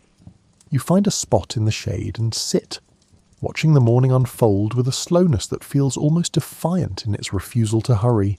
A dog, or something dog-adjacent, probably several generations removed from wolves but not yet fully committed to domestication, wanders past, tongue lolling in the heat. It pauses to sniff your feet with the suspicious thoroughness of an animal that takes border security seriously, then apparently decides you're neither threatening nor interesting enough to warrant further investigation. The landscape around you is changing, though no one here will live long enough to notice. The climate is shifting gradually as the great ice sheets that covered vast portions of the northern hemisphere continue their slow retreat. More water is returning to the oceans. Sea levels are rising, though not in the dramatic day-after-tomorrow fashion that makes for exciting storytelling. Instead, they're climbing at a rate measured in inches per century, so slowly that 100 generations might live and die without anyone remarking on the change. But the water is coming. Somewhere to the south, beyond what is currently a 1,000-mile-long valley, the Indian Ocean is pressing against the narrow strait that will eventually become the Strait of Hormuz. Not yet, though. Not for thousands of years yet. Right now, that southern end of the valley is still dry land, still home to its own settlements and river systems, and people who have no idea they're living in what will become a shipping lane. You stand and stretch, feeling the heat on your skin, breathing air that hasn't been altered by industrial processes or fossil fuel combustion. The sky overhead is a blue so intense it almost hurts to look at, unmarked by contrails or pollution or any evidence of the civilization that will eventually claim this region. A hawk circles high above, riding thermals with the casual mastery of a creature that has evolved for exactly this environment. You wonder if its descendants will adapt to coastal life when the water arrives, or if they'll simply move inland, following the familiar landscapes as they retreat before the advancing sea.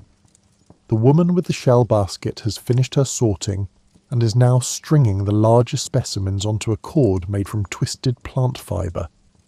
These will become currency of a sort, traded with other settlements for obsidian or good flint or whatever commodities you can't produce yourself when your entire economy runs on barter and interpersonal relationships. She works with the focused attention of someone performing a task that matters, even though to outside eyes it might seem like she's just playing with shells. A commotion near the well draws your attention. 2 children are arguing about something with the passionate intensity that children bring to disputes that adults can't even comprehend as worthy of conflict. An older boy intervenes, settling the matter with what appears to be a combination of logic and the threat of telling someone's mother. The defeated child, you can't tell if it's a boy or girl from this distance, stalks off with wounded dignity, while the victor returns to the pebble-throwing game with the satisfaction of someone who has defended an important principle. The settlement's rhythms are becoming clearer to you now. Morning is for water hauling and tool making and preparing for the day's necessary labours. Afternoon will drive everyone into whatever shade they can find. a forced siesta dictated by temperatures that make physical exertion genuinely dangerous. Evening will bring renewed activity, cooler air, and whatever social interactions pass for entertainment in a world without screens or books or anything except other people and the landscape's subtle dramas. You realise you're watching the beginnings of civilization, not the version with writing and cities and centralised government, but the deeper foundation. These people are solving the same basic problems that every human community must solve: how to get food, how to stay safe, how to pass knowledge to the next generation, and how to maintain social bonds that make cooperation possible. They're doing it with stone tools and oral traditions, and an intimate knowledge of their environment that will be completely lost once the water covers everything. The river continues its patient work of carrying sediment toward the valley floor, building up layers that will eventually compress into rock, creating a geological record that future scientists will read like a book. Each flood leaves its signature in the sediment. Each dry season etches itself in the patterns of cracked mud. The story is being written in real time, though no one here can read it. You close your eyes for a moment, listening to the sounds of the settlement. The rhythmic tapping of stone tool manufacture, the occasional laugh or shout from children playing, the rustle of wind through the sparse vegetation, the distant murmur of the river. These are the sounds of a world that's already disappearing, though it will take millennia for the transformation to complete itself.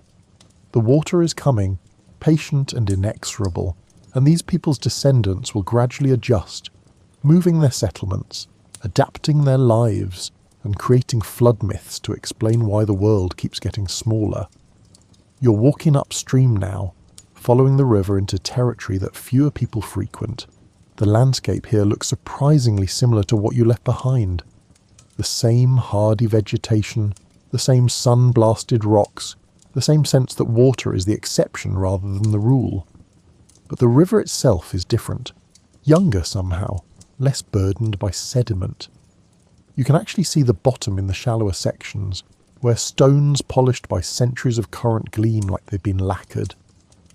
The river valley system you're exploring isn't a single waterway but a network, a complex web of channels that braid and separate and rejoin, according to seasonal rhythms and the landscape's subtle topography. Some of these channels flow year-round, fed by springs and groundwater that surfaces through cracks in the underlying rock. Others are seasonal affairs, dry gullies for most of the year that transform into raging torrents when winter rains finally arrive. The people who live here know each channel intimately, know which ones are reliable and which ones are treacherous, and know where to find water even when the surface flow disappears. You encounter evidence of human activity about every mile or so. Not settlements exactly, but stopping points. Places where travellers have paused long enough to leave traces. Fire rings circled with stones. Scatters of worked flint where someone sat and manufactured tools while waiting out the heat of the day. Occasional caches of preserved food tucked into rock overhangs, marked with signs that probably mean this belongs to someone who will be very annoyed if you eat it. The valley functions as a highway, a trade route, and a lifeline connecting communities that might be separated by dozens or even hundreds of miles of hostile terrain. A natural spring emerges from the base of a limestone cliff, creating a small oasis that's almost shockingly green against the surrounding browns and tans. Date palms cluster here, their presence suggesting either incredible luck or human intervention at some point in the past. You suspect the latter. Someone probably carried seeds or young plants from another location, planting them here because they understood that reliable water plus edible fruit equals a strategic resource worth protecting. The spring itself produces perhaps 5 gallons per minute, forming a small pool before the overflow continues downslope to join the main river. The water is cool enough to make your teeth ache when you cup some in your hands and drink. It tastes slightly sweet, the product of limestone filtration, nothing like the muddy river water you sampled earlier. Small fish dart through the pool, minnows or something similar, their presence indicating that this spring has been flowing for long enough to develop its own ecosystem. Someone has arranged flat stones around the pool's edge, creating a more defined basin that prevents erosion, and keeps the water clearer. It's maintenance that requires occasional renewal, suggesting this spot sees regular use despite its distance from permanent settlements. You imagine traders stopping here, grateful for water that doesn't need to be boiled or strained, exchanging news with whoever else happens to be passing through. It's a natural meeting point, the kind of location that accumulates stories and significance beyond its physical attributes. As you continue upstream, the river narrows and the current strengthens. You're entering the foothills now, where the valley floor gives way to broken terrain that's considerably harder to traverse. The vegetation changes too, becoming slightly denser, incorporating species that need more water than the valley floor can provide. You spot wild grapes clinging to a rocky outcrop, their presence suggesting that sometime in the next few months, this area will attract people willing to make the difficult journey for the chance to harvest fruit that doesn't require cultivation. The river has carved a small gorge through this section, creating rock walls perhaps 30 feet high on either side. The stone shows clear stratification, layers of sediment compressed over unimaginable spans of time, each band representing a different climate, a different world. You run your hand along the rock face and feel fossils beneath your fingers, the preserved remains of creatures that lived when this entire region rested beneath a shallow sea millions of years earlier.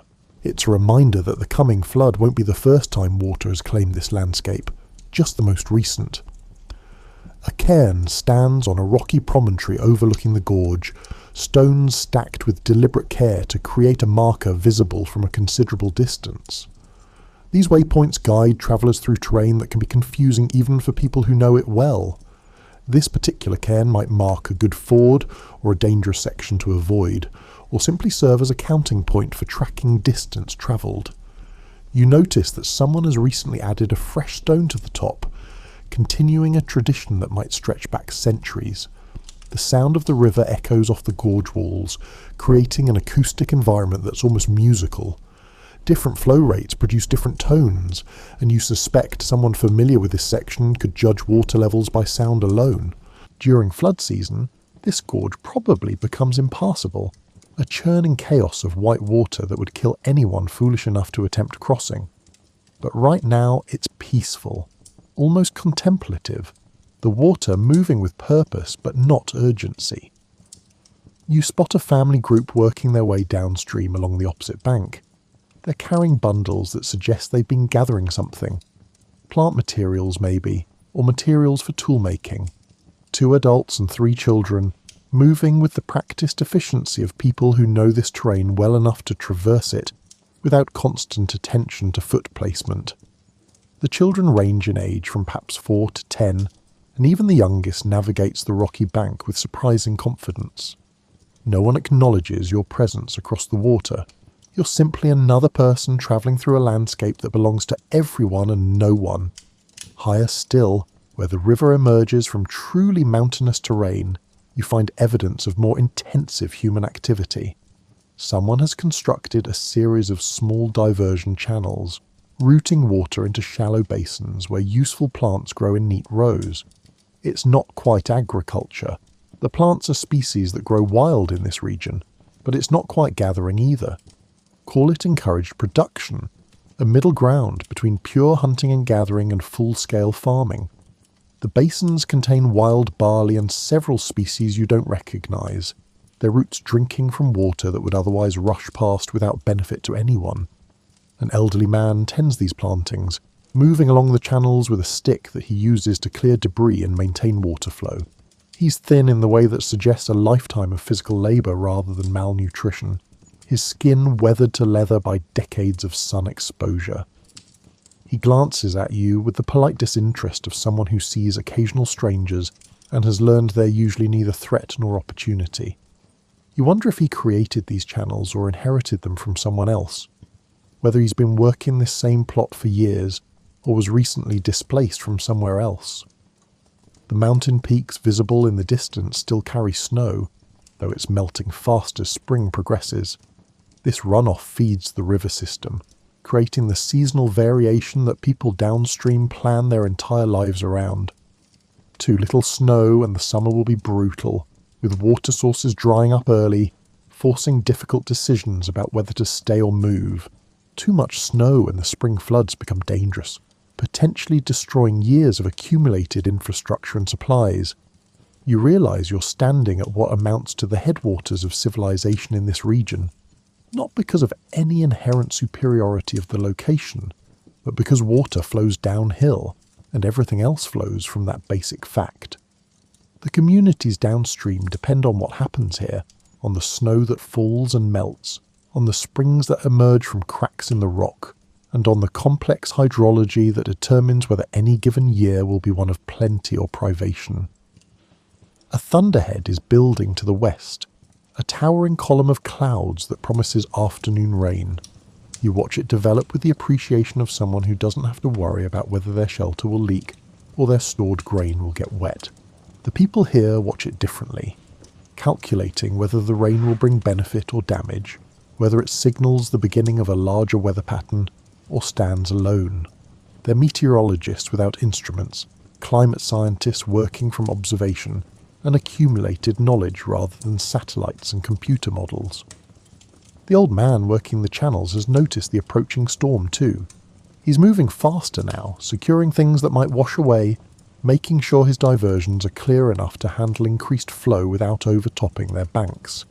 It's a dance he's probably performed hundreds of times, the choreography of someone who understands that nature provides both the resources and the challenges, often in the same package.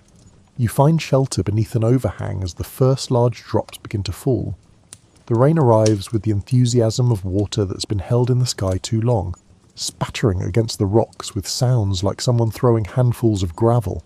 The temperature drops noticeably, the air filling with the smell of wet dust, a scent that will later be analysed and explained and given the scientific name petrichor, but which right now is just the smell of rain doing rain things to dry ground. The river below begins to change colour almost immediately, the increased flow stirring up sediment that's been settled and patient. Within 20 minutes, the water has gone from brown to the kind of reddish-brown that suggests serious erosion happening somewhere upstream.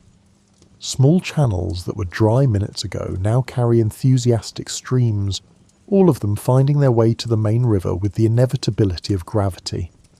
You watch the water rise, not dramatically but noticeably, gaining perhaps an inch in the half-hour you sit beneath the overhang.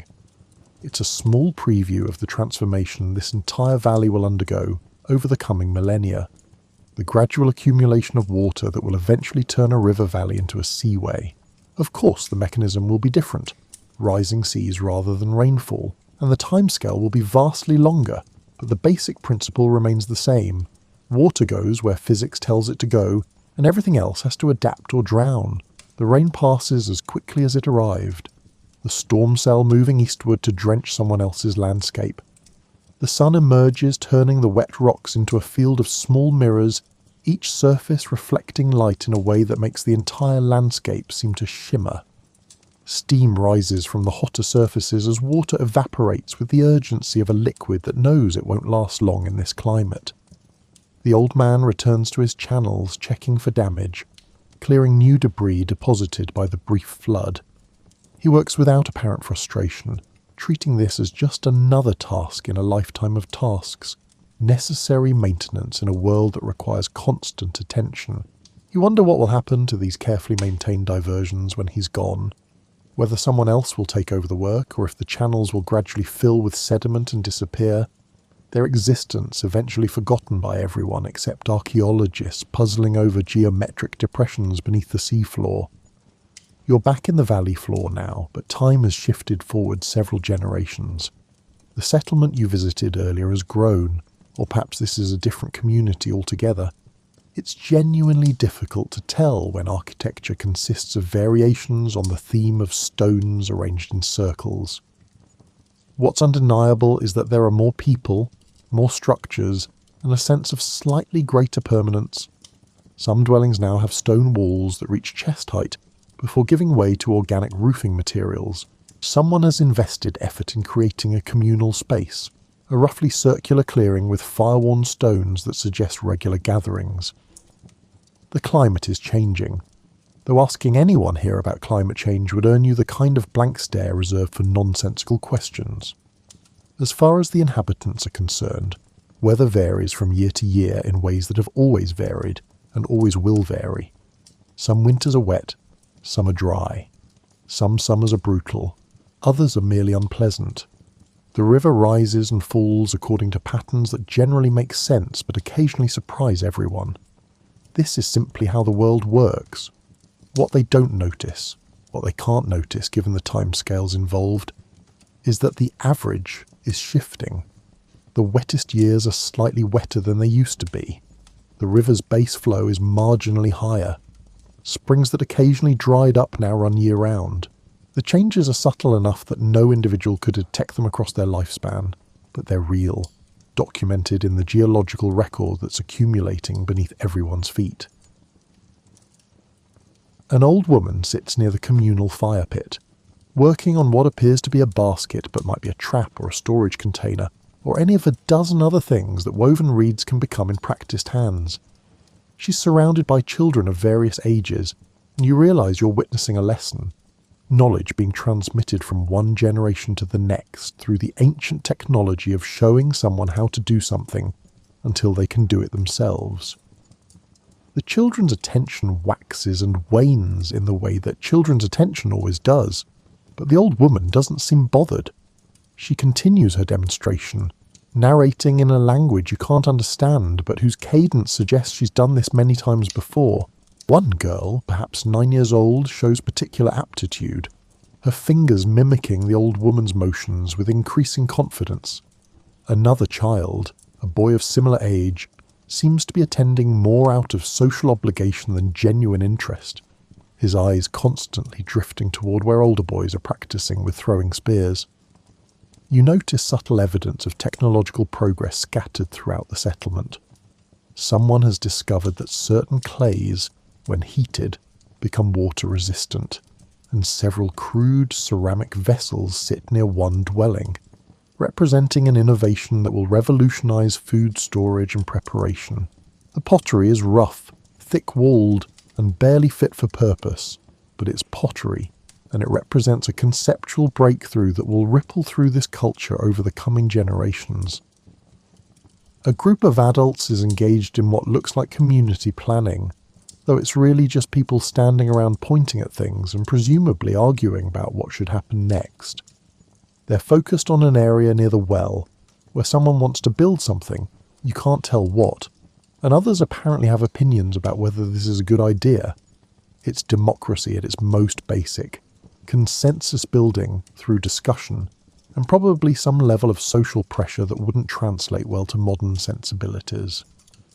The resolution appears to involve compromise, what a surprise, and work begins on what reveals itself to be an expanded water storage system. Several people start digging a shallow basin adjacent to the existing well, lining it with stones brought from the river. The labour is divided along lines that might be gender or age or simply who's good at what tasks. Some people dig, some people carry stones, and some people fit the stones together with a precision that suggests either natural talent or extensive practice. You watch this construction project with the knowledge that it's ultimately futile. Not in the immediate sense, this water storage will serve the community well for generations, but in the longer term.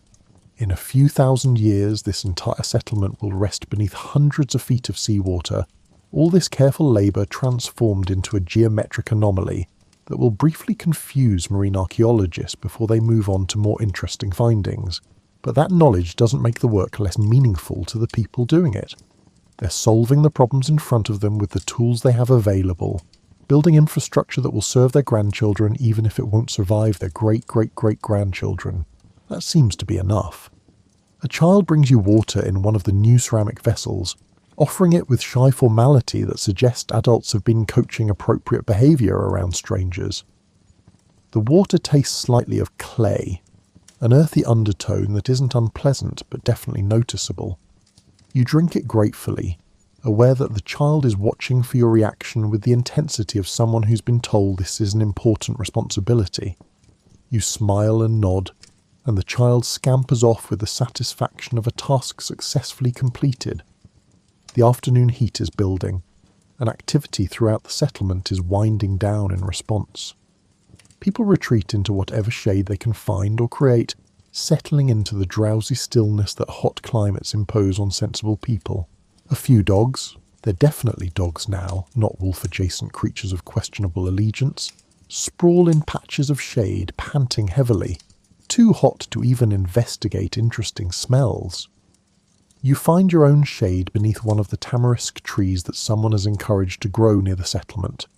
From here, you can see the entire community, such as it is, spread out in what passes for an organised layout. There's a logic to the arrangement that becomes clearer the longer you study it. Dwellings cluster in family groups, with clear spaces between clusters that probably represent social boundaries as much as physical ones. The communal areas, the well, the fire pit, and the new water storage project, occupy central locations accessible to everyone. The river is visible in the middle distance, a brown ribbon cutting through the landscape. You can see where people have worn paths to the water, multiple routes suggesting different purposes or preferences. One path leads to where women typically do washing and water collection. Another angle toward better fishing spots. A third approaches an easier ford that's probably used for crossing to the opposite bank. Clouds are building again, the same afternoon pattern you witnessed upstream. These storms seem to be becoming more frequent, or maybe you're just noticing them more. Either way, they represent a shift in the regional climate that's happening too gradually for anyone to document, but that's nevertheless real and consequential. More rain means more water in the river system, which means gradual changes to where and how people can live. The storm approaches but doesn't quite arrive, the rain falling in visible curtains perhaps a mile away while you remain dry beneath your tamarisk tree. You can smell it though, that distinctive scent of rain on the wind, and watch as people throughout the settlement glance skyward, calculating odds, deciding whether to secure things or wait and see. A young couple walks past your tree, their body language suggesting they're looking for privacy, which is apparently difficult to find in a community where everyone lives within shouting distance of everyone else. They settle on a spot perhaps 50 yards away, far enough to feel separate but close enough that you could probably hear their conversation if you were inclined to eavesdrop, which you're not because that would be weird and also none of your business. The settlement's dogs suddenly become alert, their collective attention focused on something beyond the perimeter that you can't see from your position. Several adults notice and respond, moving to investigate whatever has caught the dog's interest. You watch as they confer, pointing toward the southern approach, eventually relaxing in a way that suggests recognized friends rather than unknown threats. A small group appears, travellers from another community based on the goods they're carrying.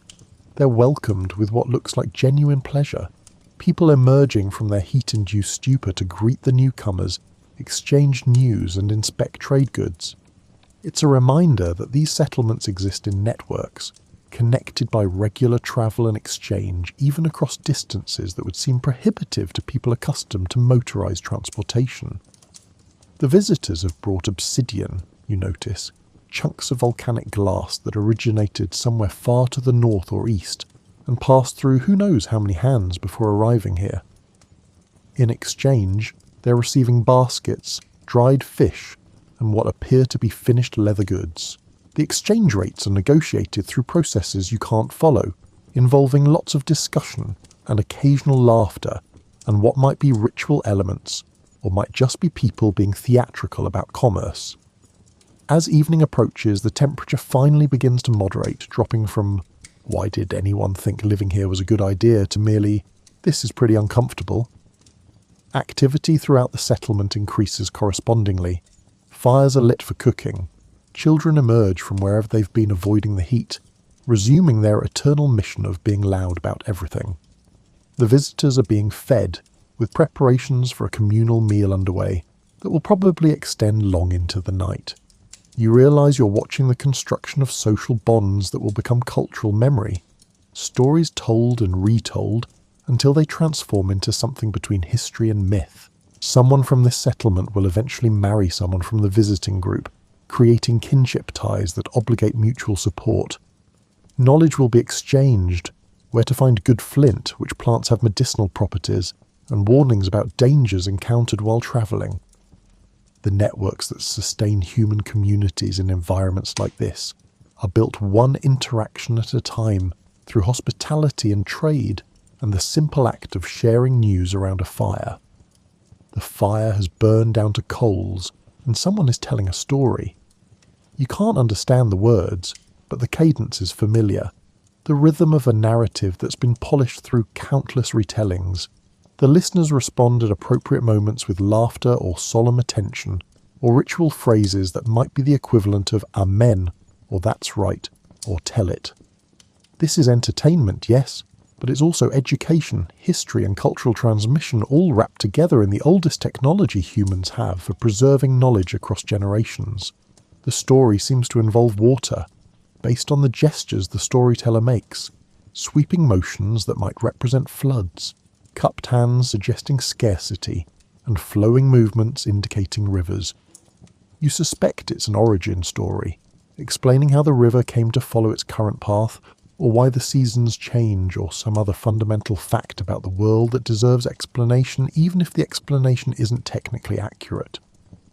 An older child interrupts with a question, and the storyteller responds with what sounds like patient clarification, then continues the narrative. This is interactive storytelling, permitting questions and discussion, very different from the passive consumption of stories that future generations will experience through books and screens. The audience participates in creating the performance, their reactions shaping how the storyteller emphasizes different elements.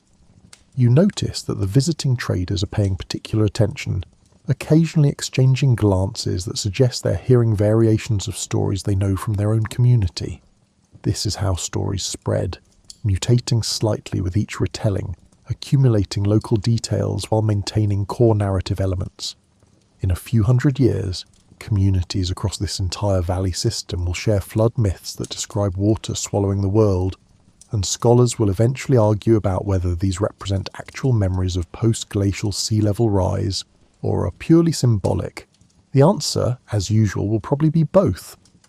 The story concludes with what sounds like a moral or lesson, prompting approving murmurs from the adults present. The children are released from paying attention and immediately resume whatever they were doing before story time commanded their focus. Some of the adults drift toward their dwellings, the day's labours finally complete. Others remain by the fire, talking in small groups, probably discussing ordinary things, who's planning to marry whom, whether someone's cough sounds serious, and the quality of this season's fishing. You stand and stretch, walking to the settlement's edge where the manufactured landscape gives way to the wild.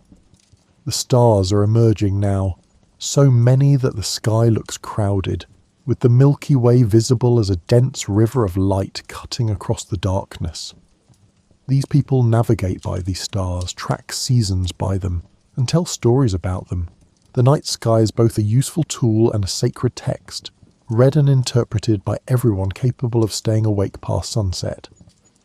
A shooting star scratches across the darkness, and you hear exclamations from the people still gathered by the fire.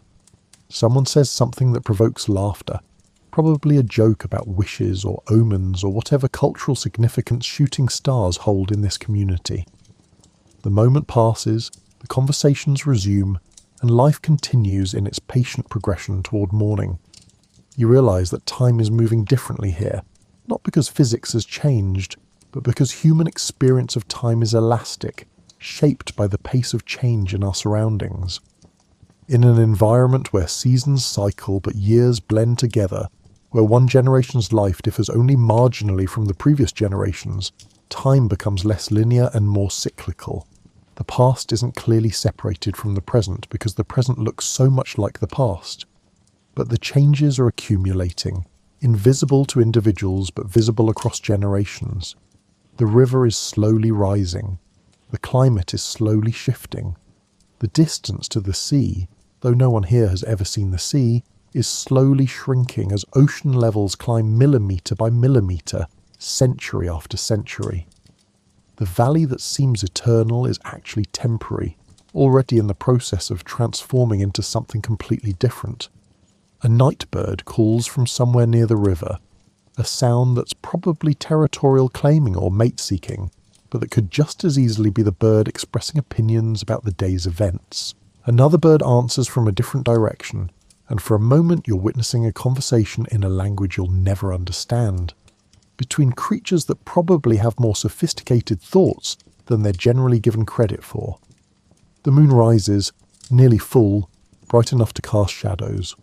People move through the settlement using moonlight for illumination, no one bothering with torches for simple tasks like visiting the latrine area or checking on children who should be asleep but probably aren't. The dogs resettle themselves, finding new patches of ground that haven't yet absorbed their body heat, comfortable in the knowledge that their humans are nearby and the night holds no immediate threats worth barking about. You find yourself wondering what these people would think if you could show them the future. Not the distant future of cities and technology, but the comparatively near future when their valley becomes a gulf, when their river mouths become harbours, when the landscape they know as solid ground becomes a seafloor supporting ecosystems they've never imagined. Would they believe you? Would it matter to them, given that the transformation will take so long that their great-great-grandchildren's great-great-grandchildren will still be adapting to changes that feel gradual rather than catastrophic? A woman emerges from a dwelling carrying a crying infant, walking with the practiced motion of someone who's soothed many babies through many nights. She paces near the dying fire, bouncing gently, murmuring words that probably combine comfort and mild frustration in the universal language of parents who need their child to please go to sleep. The baby's cries gradually subside into hiccuping whimpers, then silence. The woman continues pacing for a few more minutes, making sure the sleep has truly taken hold, before disappearing back into her dwelling, with the caution of someone who knows that creaky floorboards exist specifically to wake babies at inopportune moments. The settlement settles into deep night quiet, the kind of silence that only exists far from cities and highways, and all the ambient noise of modern civilization. You can hear the river if you listen carefully, a distant murmur that never quite stops. Occasionally a dog shifts position with a jingle of whatever passes for a collar in this era. Someone snores with the enthusiasm of a person who's done physical labour all day and has no reason to sleep apologetically. You close your eyes and try to imagine this same spot millennia from now, when researchers in submarines will explore these ruins, shining lights through water that's replaced air, documenting artifacts that speak to lives lived when breathing didn't require scuba equipment. The stone walls will still be here, probably, enduring, because stone does that. The organic materials, the wood, the leather, the woven baskets, will have long since degraded, leaving only shadows in the sediment where they once existed. You're walking along the river again, but decades have passed, maybe a full human lifetime. The settlement you knew has expanded significantly, or perhaps several settlements have grown close enough to begin functioning as a single entity. The stone structures are more substantial now, some reaching full human height before the roof materials take over. Someone has figured out that mixing mud with straw creates a useful building material, and several walls show this innovation, their surfaces smoothed with practiced hands. The river itself is different in ways that would be subtle if you hadn't seen it before. The bank has retreated slightly, the water claiming land that used to be dry. Not dramatically, perhaps 10 feet over the decades you've been away, but noticeably once you know to look. The people living here probably attribute it to normal variation, unusual rainfall, or the river being in one of its periodic moods. They're adjusting their infrastructure accordingly, moving wells slightly inland and rebuilding structures that sat too close to the water's edge. You find evidence of this adaptation everywhere. The original well you saw is still in use, but someone has constructed a second one, positioned on higher ground. Several dwellings show signs of recent relocation and new construction on sites that offer better protection from flooding. A stone wall runs along part of the riverbank, not tall enough to prevent serious flooding, but sufficient to provide warning and buy time for moving valuable possessions to higher ground. An elderly man is directing younger workers in the maintenance of this wall, pointing out sections where stones have shifted or need replacing, or where the wall should be extended. His hands move with the authority of someone who's earned the right to give orders through demonstrated competence rather than imposed hierarchy. The workers respond with varying degrees of enthusiasm, but they respond, suggesting this man's knowledge is valued even if his personality might be occasionally difficult. You notice something interesting about the settlement's layout. There's a clear demarcation between older structures close to the river and newer construction at higher elevations. It's not a conscious planned response to rising water. These people don't think in those terms, but rather a practical adaptation to observed patterns. Floods have been getting more frequent, so new building happens where floods don't reach. Simple cause and effect, no theoretical framework required. A group of children plays in the shallows where the river has created a gentle backwater, their laughter carrying across the settlement. They're practicing swimming, or at least staying afloat, skills that previous generations probably didn't prioritise but that are becoming more important as water becomes more prevalent in daily life. An adult watches from the bank, ready to intervene if anyone gets into trouble, casual supervision that suggests this is normal activity rather than anything risky. The communal area has evolved too. What was once a simple fire pit has become something more elaborate. A permanent hearth with stones arranged to create multiple cooking surfaces, surrounded by flat rocks that serve as seating.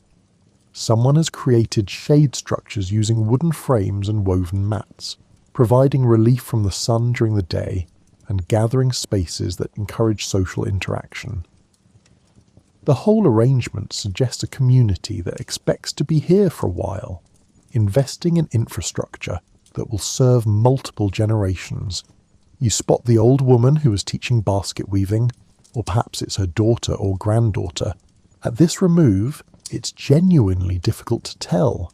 She's engaged in the same activity, surrounded by children in various stages of paying attention. The eternal cycle of knowledge transmission continuing regardless of individual participants. One girl shows the same aptitude you saw decades ago, her fingers moving with confidence, and you wonder if she's a descendant of that earlier skilled child, or if manual dexterity just runs strong in this community. Trade goods are more varied now, suggesting expanded networks or more frequent contact with distant groups. You see items that clearly originated far away.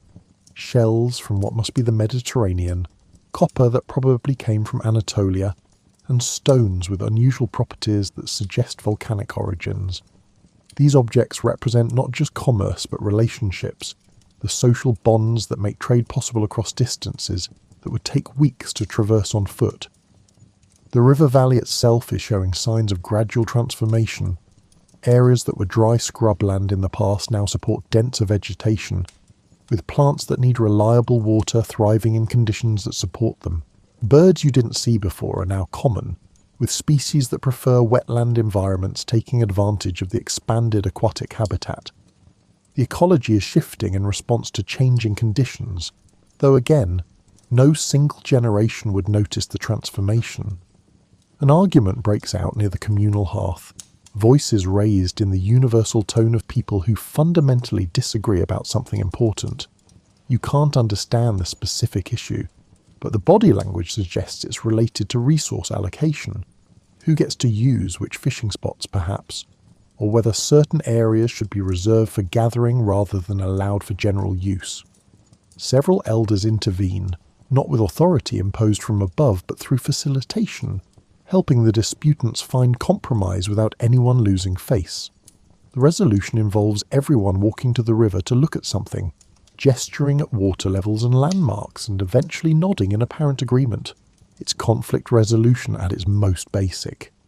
Look at the actual situation together, discuss what's reasonable, and find a solution that everyone can live with even if nobody's completely satisfied. It works, in its way, as evidenced by the fact that this community has persisted across generations without apparently tearing itself apart over disputes. You realise you're watching the development of governance structures, though calling them structures might be too formal. These are the proto-institutions that will eventually evolve into more complex social organisations, but right now they're just people figuring out how to live together without constant conflict. The rules are mostly unwritten, enforced through social pressure and accumulated tradition rather than any formal legal code. A young mother sits in the shade nursing an infant, simultaneously supervising two older children who are engaged in the eternal childhood activity of turning ordinary objects into toys.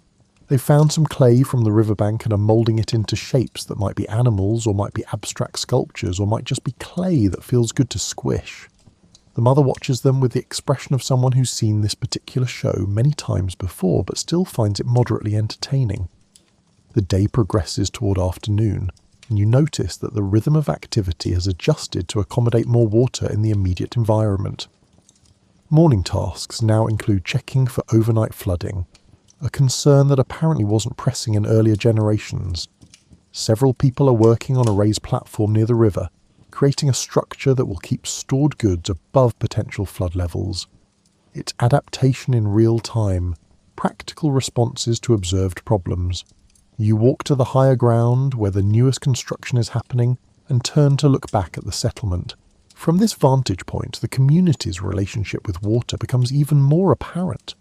The river dominates the view, broader than you remember, its presence more commanding. The settlement arranges itself in relation to this water, with structures and paths and activity all oriented toward the source of life, even as everyone's simultaneously wary of its potential for destruction. Clouds build in the familiar afternoon pattern, and you realise these storms are definitely more frequent now. What was occasional in the past is becoming regular, the shift in precipitation patterns clear to anyone paying attention across decades rather than years. The people here aren't paying attention across decades, though. They're living their individual lives, responding to immediate conditions, and making the best decisions they can with the information available.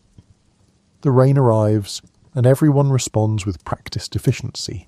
Goods are moved under cover, children are herded into dwellings, and fires are protected or abandoned depending on their importance. It's not panic, just a practiced response to a familiar challenge. The rain itself seems heavier than you remember, fat drops that hit with enough force to splash mud. The kind of precipitation that suggests the atmosphere is holding more moisture than it used to. You find shelter in one of the newer structures, more sophisticated than the earlier buildings, with walls that actually repel water rather than merely slowing its entrance. The roof is properly thatched, with overlapping layers of dried vegetation that shed rain with impressive efficiency. Someone has figured out principles of water resistance through trial and error, knowledge now applied across the community. From inside, you listen to the rain drum against the roof, watch water stream past the entrance, and observe how the ground outside becomes increasingly saturated. This particular storm doesn't cause flooding, but you can see how a few more inches of rain would start to threaten lower-lying structures. The margin of safety is narrowing, the buffer between normal weather and disaster gradually shrinking, as water becomes more prevalent throughout the landscape. When the rain passes, you emerge to find the settlement transformed into a network of puddles and streams, temporary watercourses that will drain away over the next few hours, but that currently make navigation challenging. Children immediately treat this as an entertainment opportunity, splashing through the water with delight that adults probably don't share. A few dogs join in, because of course they do, ending up muddy and pleased with themselves.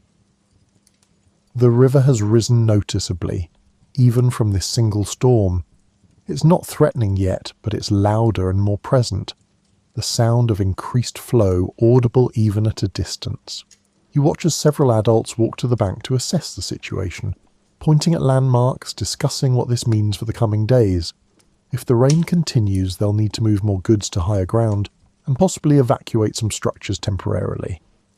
This is life in a changing climate, though nobody's using those words. This is adaptation, resilience, and community response to environmental conditions that are shifting just fast enough to require attention, but not so fast that traditional coping mechanisms fail completely. Yet. You're travelling with a group of traders now, people who specialise in moving goods between communities scattered across the valley system. They're tough in the way that people who spend most of their lives walking are tough. Their bodies lean and efficient, their feet so calloused they barely bother with sandals.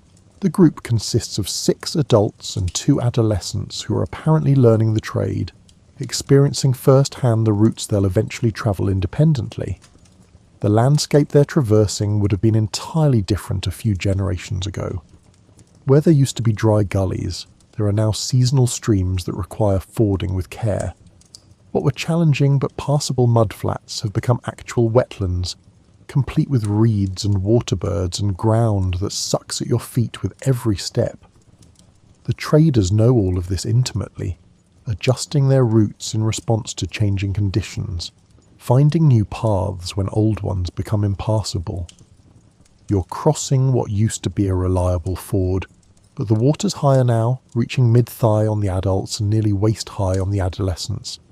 Everyone's carrying their trade goods overhead, moving carefully to maintain balance on a river bottom that's slippery with algae and unclear through the brown water. One of the adolescents stumbles but catches themselves, earning a sharp comment from an older trader that probably translates to something like, "Pay attention before you drop everything we've carried for the last week." The opposite bank is muddy from recent flooding, making the exit from the river more challenging than the crossing itself. People haul themselves up using exposed tree roots, then turn to help those still in the water, the whole operation requiring cooperation and mutual support.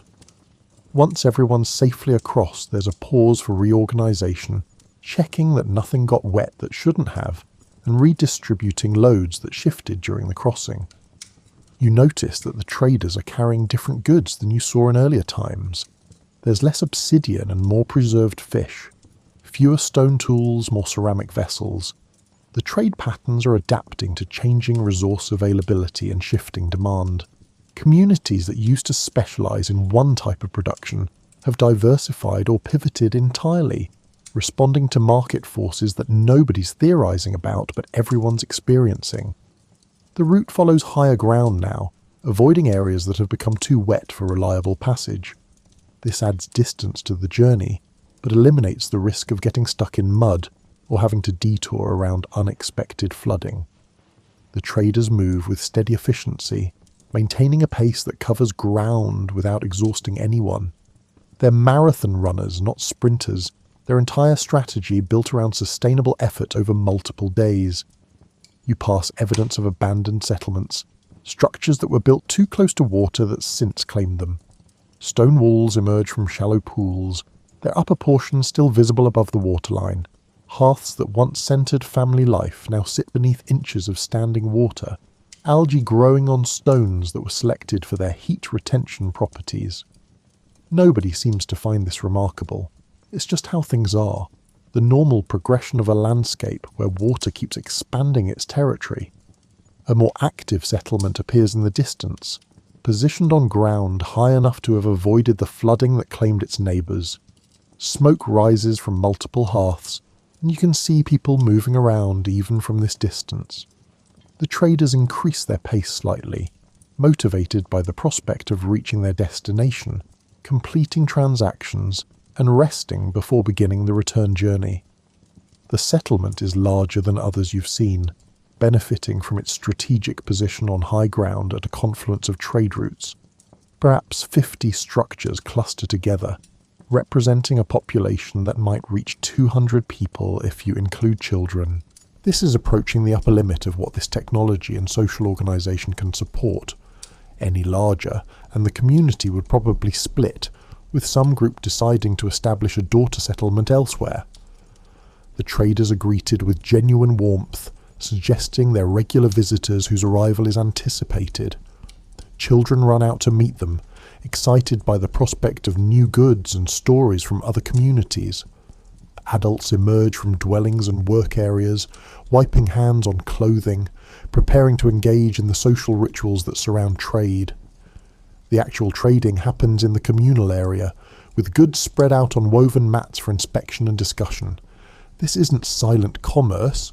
There's extensive negotiation, people handling goods, asking questions and making counter-offers. The traders have stories about where each item came from, who made it, and what special properties it might have. These narratives add value, transforming simple objects into pieces of a larger world that most people in this settlement will never directly experience.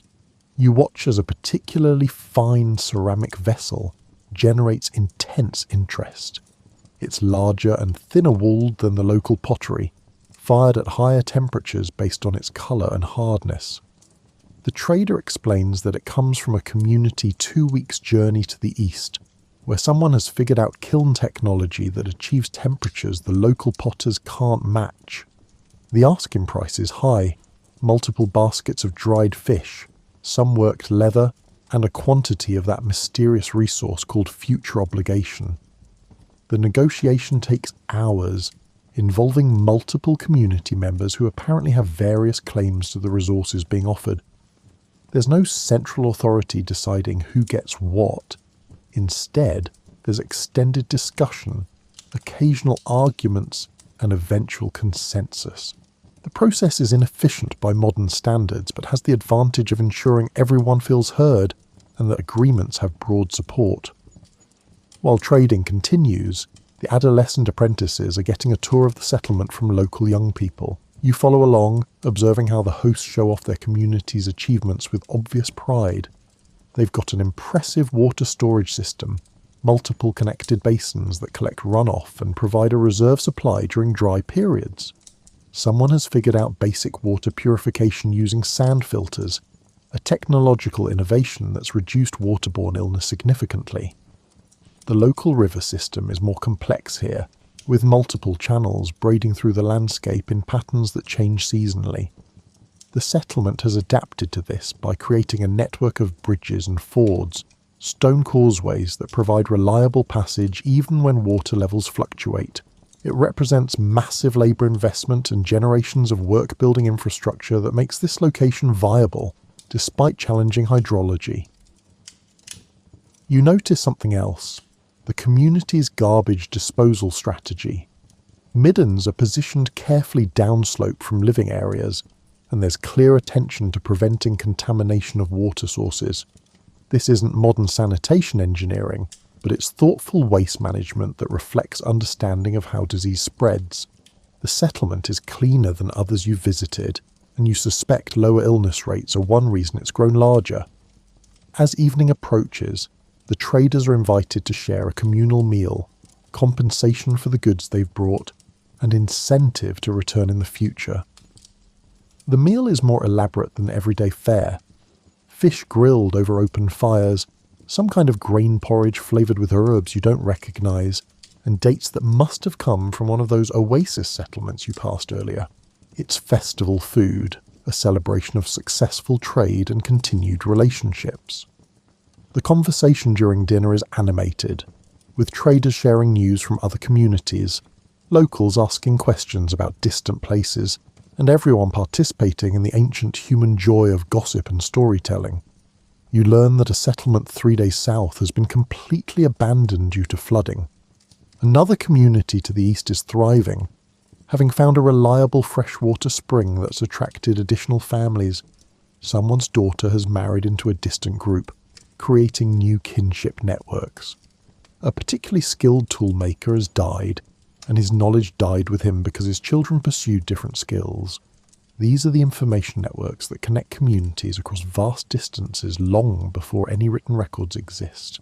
News travels at walking pace, filtered through memory and interpretation, probably getting distorted in the process, but still serving to keep far-flung groups aware of each other's circumstances. It's how people know where to go during famines, which communities are accepting newcomers, and where resources might be available. After dinner, someone produces a musical instrument, a simple flute carved from bone, and begins playing. The melody is haunting, built on scales that don't quite match anything in your musical experience, but that work according to their own internal logic. Others join in, clapping rhythms, adding vocal harmonies, and creating sound that serves no practical purpose, but fulfills some deep human need for artistic expression. Children fall asleep where they sit, the day's excitement finally overwhelming their determination to stay awake. Adults continue talking long into the night. The traders are clearly valued not just for their goods, but for their role as information carriers, connecting isolated communities into something approaching a network.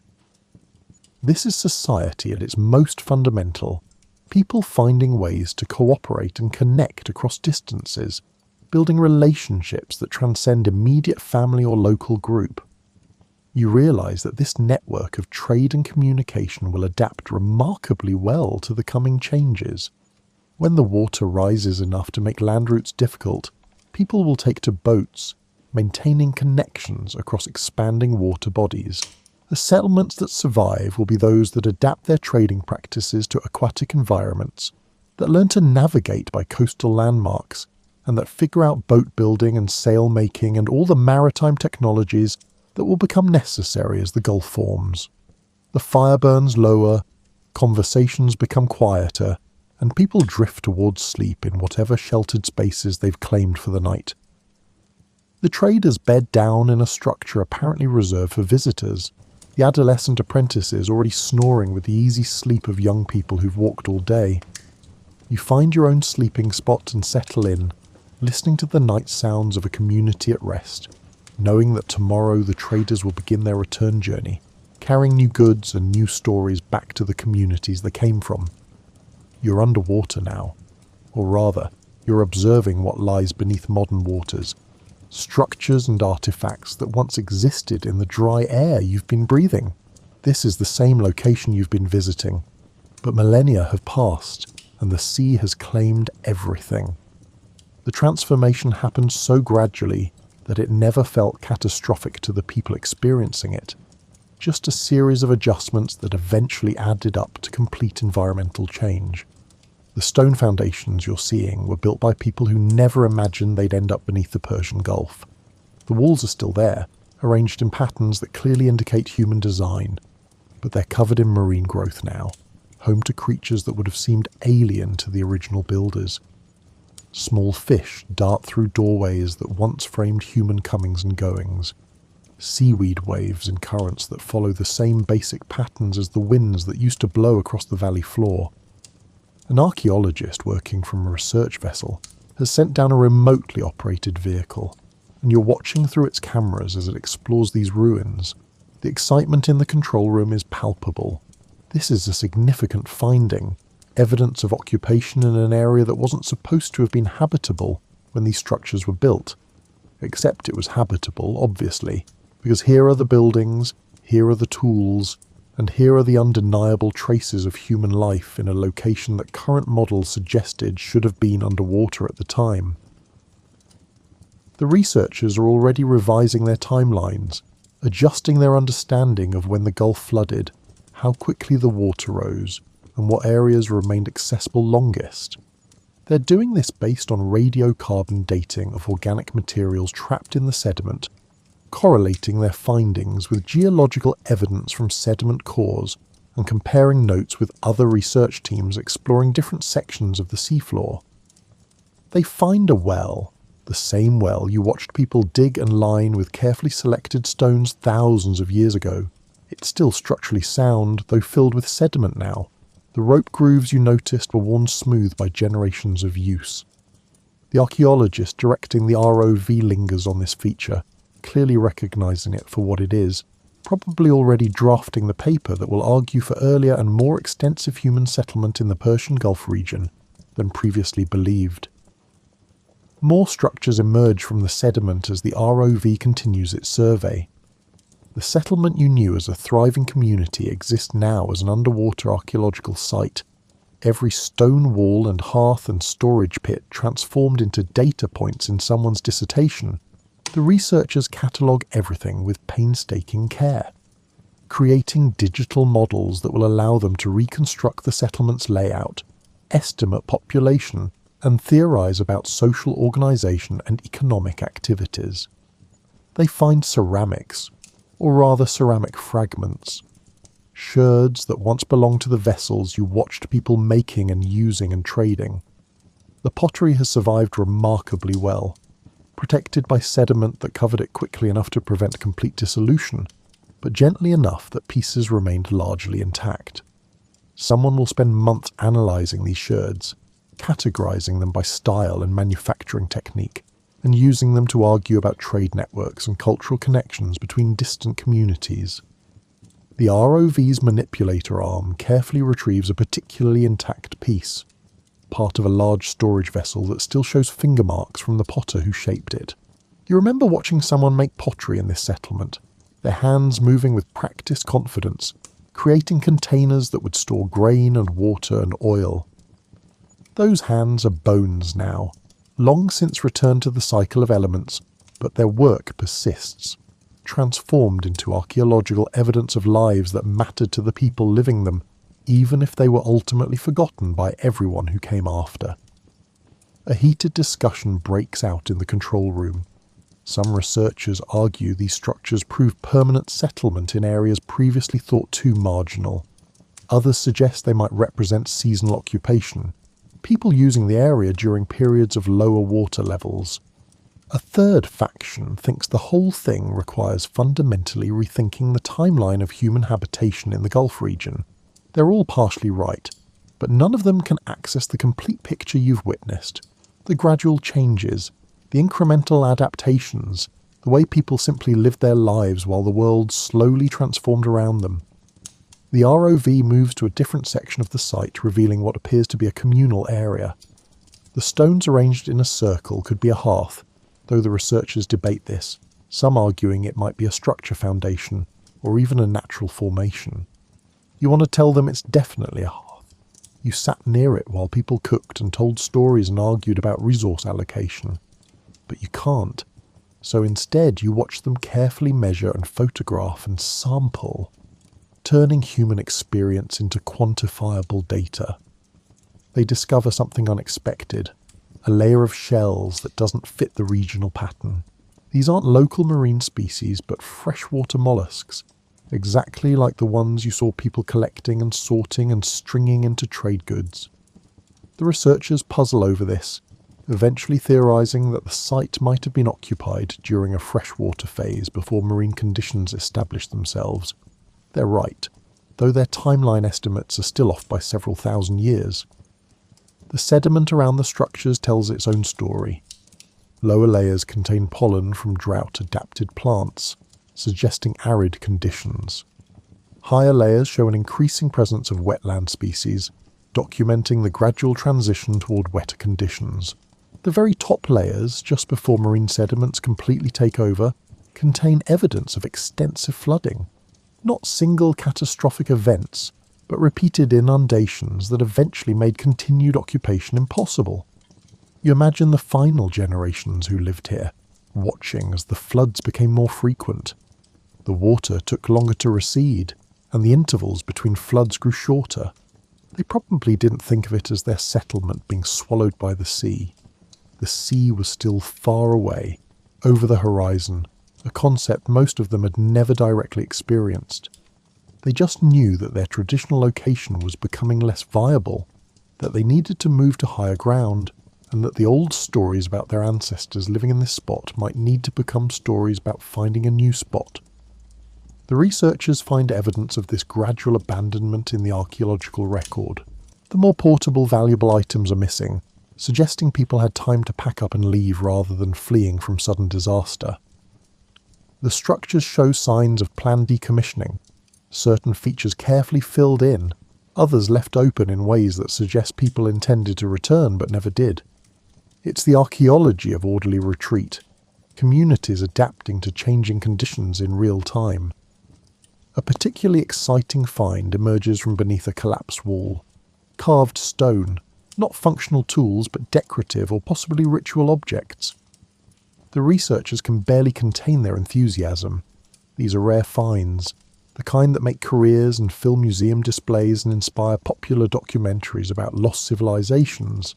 They document every angle, take multiple samples for dating, and carefully retrieve the artifacts for further study. You recognize one of the carved stones. You saw it being worked on. Watch someone spend weeks chipping and grinding and polishing, creating something beautiful for reasons that probably made perfect sense to them, but that you never fully understood. Now it's a museum piece, an artifact that will be studied and theorized about and possibly misinterpreted by people who never met its creator, never understood the context that made it meaningful. The ROV's survey continues, revealing more of the settlement with each passing hour. The researchers are already planning return expeditions, more extensive excavations and detailed studies that will take years to complete. This site will become famous in archaeological circles as a key piece of evidence in understanding human adaptation to climate change, migration patterns in response to environmental shifts, and the resilience and ingenuity of early communities facing existential challenges. But for all their careful analysis and sophisticated techniques, the researchers will never fully grasp what you've witnessed. The lived experience of people who called this place home, who raised children and told stories and argued about fish trading rights and built wells, and hoped their grandchildren would benefit from their labour. The human dimension of archaeology is always somewhat inaccessible, reduced to inference and educated guessing based on material remains that can't fully convey what it meant to exist in a particular time and place. The submersible's lights illuminate a final section of the site, revealing what might have been the settlement's newest construction. Structures positioned on the highest available ground, built by people who understood that the water was coming and were trying to buy themselves a few more generations of occupation. The walls are more substantial here, clearly designed to resist flooding, incorporating lessons learned from watching earlier structures succumb to rising water. But eventually, even the highest ground wasn't high enough. The water won, the way water always wins given sufficient time. The settlement was abandoned, the structures slowly filled with sediment, the stories were forgotten or transformed into myths, and the physical evidence waited beneath the waves for researchers with submersibles and carbon dating to discover it and try to piece together what happened. You surface with the ROV, leaving the drowned settlement to its marine inhabitants. The research vessel rocks gently in the Gulf's shallow waters, and you reflect on the strange journey you've taken. From walking through a dry valley to swimming above the same locations, from watching people live their lives to watching researchers study the remains of those lives. It's a reminder that landscapes are temporary. Human occupation is always contingent on environmental conditions, and the only constant is change. You're standing on what will eventually become the Strait of Hormuz, but right now it's a narrow valley connecting two larger valleys, a bottleneck that constrains water flow during the wet season and serves as a convenient passage point during drier times. The landscape here is more dramatic than the river valleys you've been exploring. Steep rocky walls rise on either side, carved by millions of years of water action during periods when this region has been underwater in the deep geological past. A small community occupies a sheltered area where an underground spring emerges from the rock. The spring has been flowing for thousands of years, creating a reliable water source that makes human habitation possible in an otherwise harsh environment. People have built stone walls to channel the spring's output into usable pools, creating a small oasis that supports perhaps 30 people and attracts passing travellers who need to refill water containers before continuing their journeys. You notice that the community members here have a different appearance than the people you've been encountering in the main valley. Slightly different facial features, skin tones and body proportions. This suggests they represent a different migration stream. People who came from somewhere else and established themselves in this location because it offered the resources they needed. Trade goods scattered throughout the settlement include items from both the northern valleys and what must be southern regions beyond the current boundary of your travels. The strait itself is dry right now, a rocky passage that could be walked from one end to the other in perhaps half a day, but the stone walls on either side show clear evidence of water action, polishing, erosion patterns and deposits of materials that could only have been carried by flowing water. This place has been underwater before, in the distant past, and will be underwater again in the future, though the people living here have no way of knowing this. An older man gestures for you to follow him to a particular rock face, where someone long ago scratched marks that might be astronomical observations, or might be territorial claims, or might be art for art's sake. He explains something in his language, clearly proud of these marks, treating them as important cultural heritage. You study them carefully, noting how weathering has softened the lines, how lichen has colonized the protected crevices, and how these marks connect present inhabitants to ancestors who stood in this same spot centuries earlier. The spring produces perhaps 20 gallons per minute, enough to support the current population but not much more. You suspect this places a natural limit on community size. More people would strain the water supply, forcing some to leave or risk everyone suffering shortages. It's another example of how environmental factors shape human possibilities, creating constraints that determine social organisation without anyone consciously planning it. The settlement's trading role is evident in the variety of goods passing through. Shells from the Indian Ocean mix with minerals from mountain regions and plant materials from river valleys pile next to marine products from coastal areas you haven't visited. The people here serve as intermediaries, facilitating exchange between groups that never directly meet, taking a percentage of everything that passes through as payment for their services. You climb to a high point overlooking the strait and sit, trying to imagine what this place will look like when the ocean finally breaches the barrier to the south. The narrow valley will become a strategic waterway. The rocky walls that now provide shelter will become dangerous currents that require skilled navigation. The spring that currently sustains a small community will still flow, but it will empty into salt water, becoming a curiosity rather than a lifeline. The transformation will happen slowly enough that people will adapt. Settlements will shift from trade in portable goods to trade in maritime services, piloting, provisioning, and ship repair. The knowledge that allowed people to survive in this harsh landscape will be replaced by knowledge of tides and currents and wind patterns. The continuity will be human presence, the human drive to find ways to thrive even in changing circumstances. As the sun sets, the temperature drops noticeably, the desert landscape giving up its heat with the same enthusiasm it absorbed it during the day. Stars emerge in stunning profusion, and someone points out constellations that apparently have names and stories, connecting the people in this small settlement to the larger universe in ways that are both practical and spiritual. You settle in for the night, listening to conversations you can't understand, watching stars wheel across the sky, and contemplating the enormous span of time that separates these people from you, and the even larger span that separates them from the researchers who will eventually explore their drowned settlements and try to piece together what their lives were like. Tomorrow the water will be fractionally higher, the changes fractionally more apparent, and the transformation of valley to gulf fractionally closer to completion. But tonight, this is still a dry strait, still a place where humans walk rather than sail, still a world on the verge of transformation that no single lifetime will witness in completion. The fire burns down to coals, conversations quiet, and sleep claims another day in the long, slow story of how a valley became a gulf, how dry land became seafloor, and how human communities adapted and survived and left traces that would puzzle researchers thousands of years later. The wind picks up slightly, carrying the faint smell of salt that suggests the ocean, though still distant, is nevertheless closer than it was yesterday. You close your eyes and drift towards sleep, your final thought being a question. In 10,000 years, what will researchers make of our drowned cities, our submerged infrastructure, and our traces left behind as the next transformation unfolds?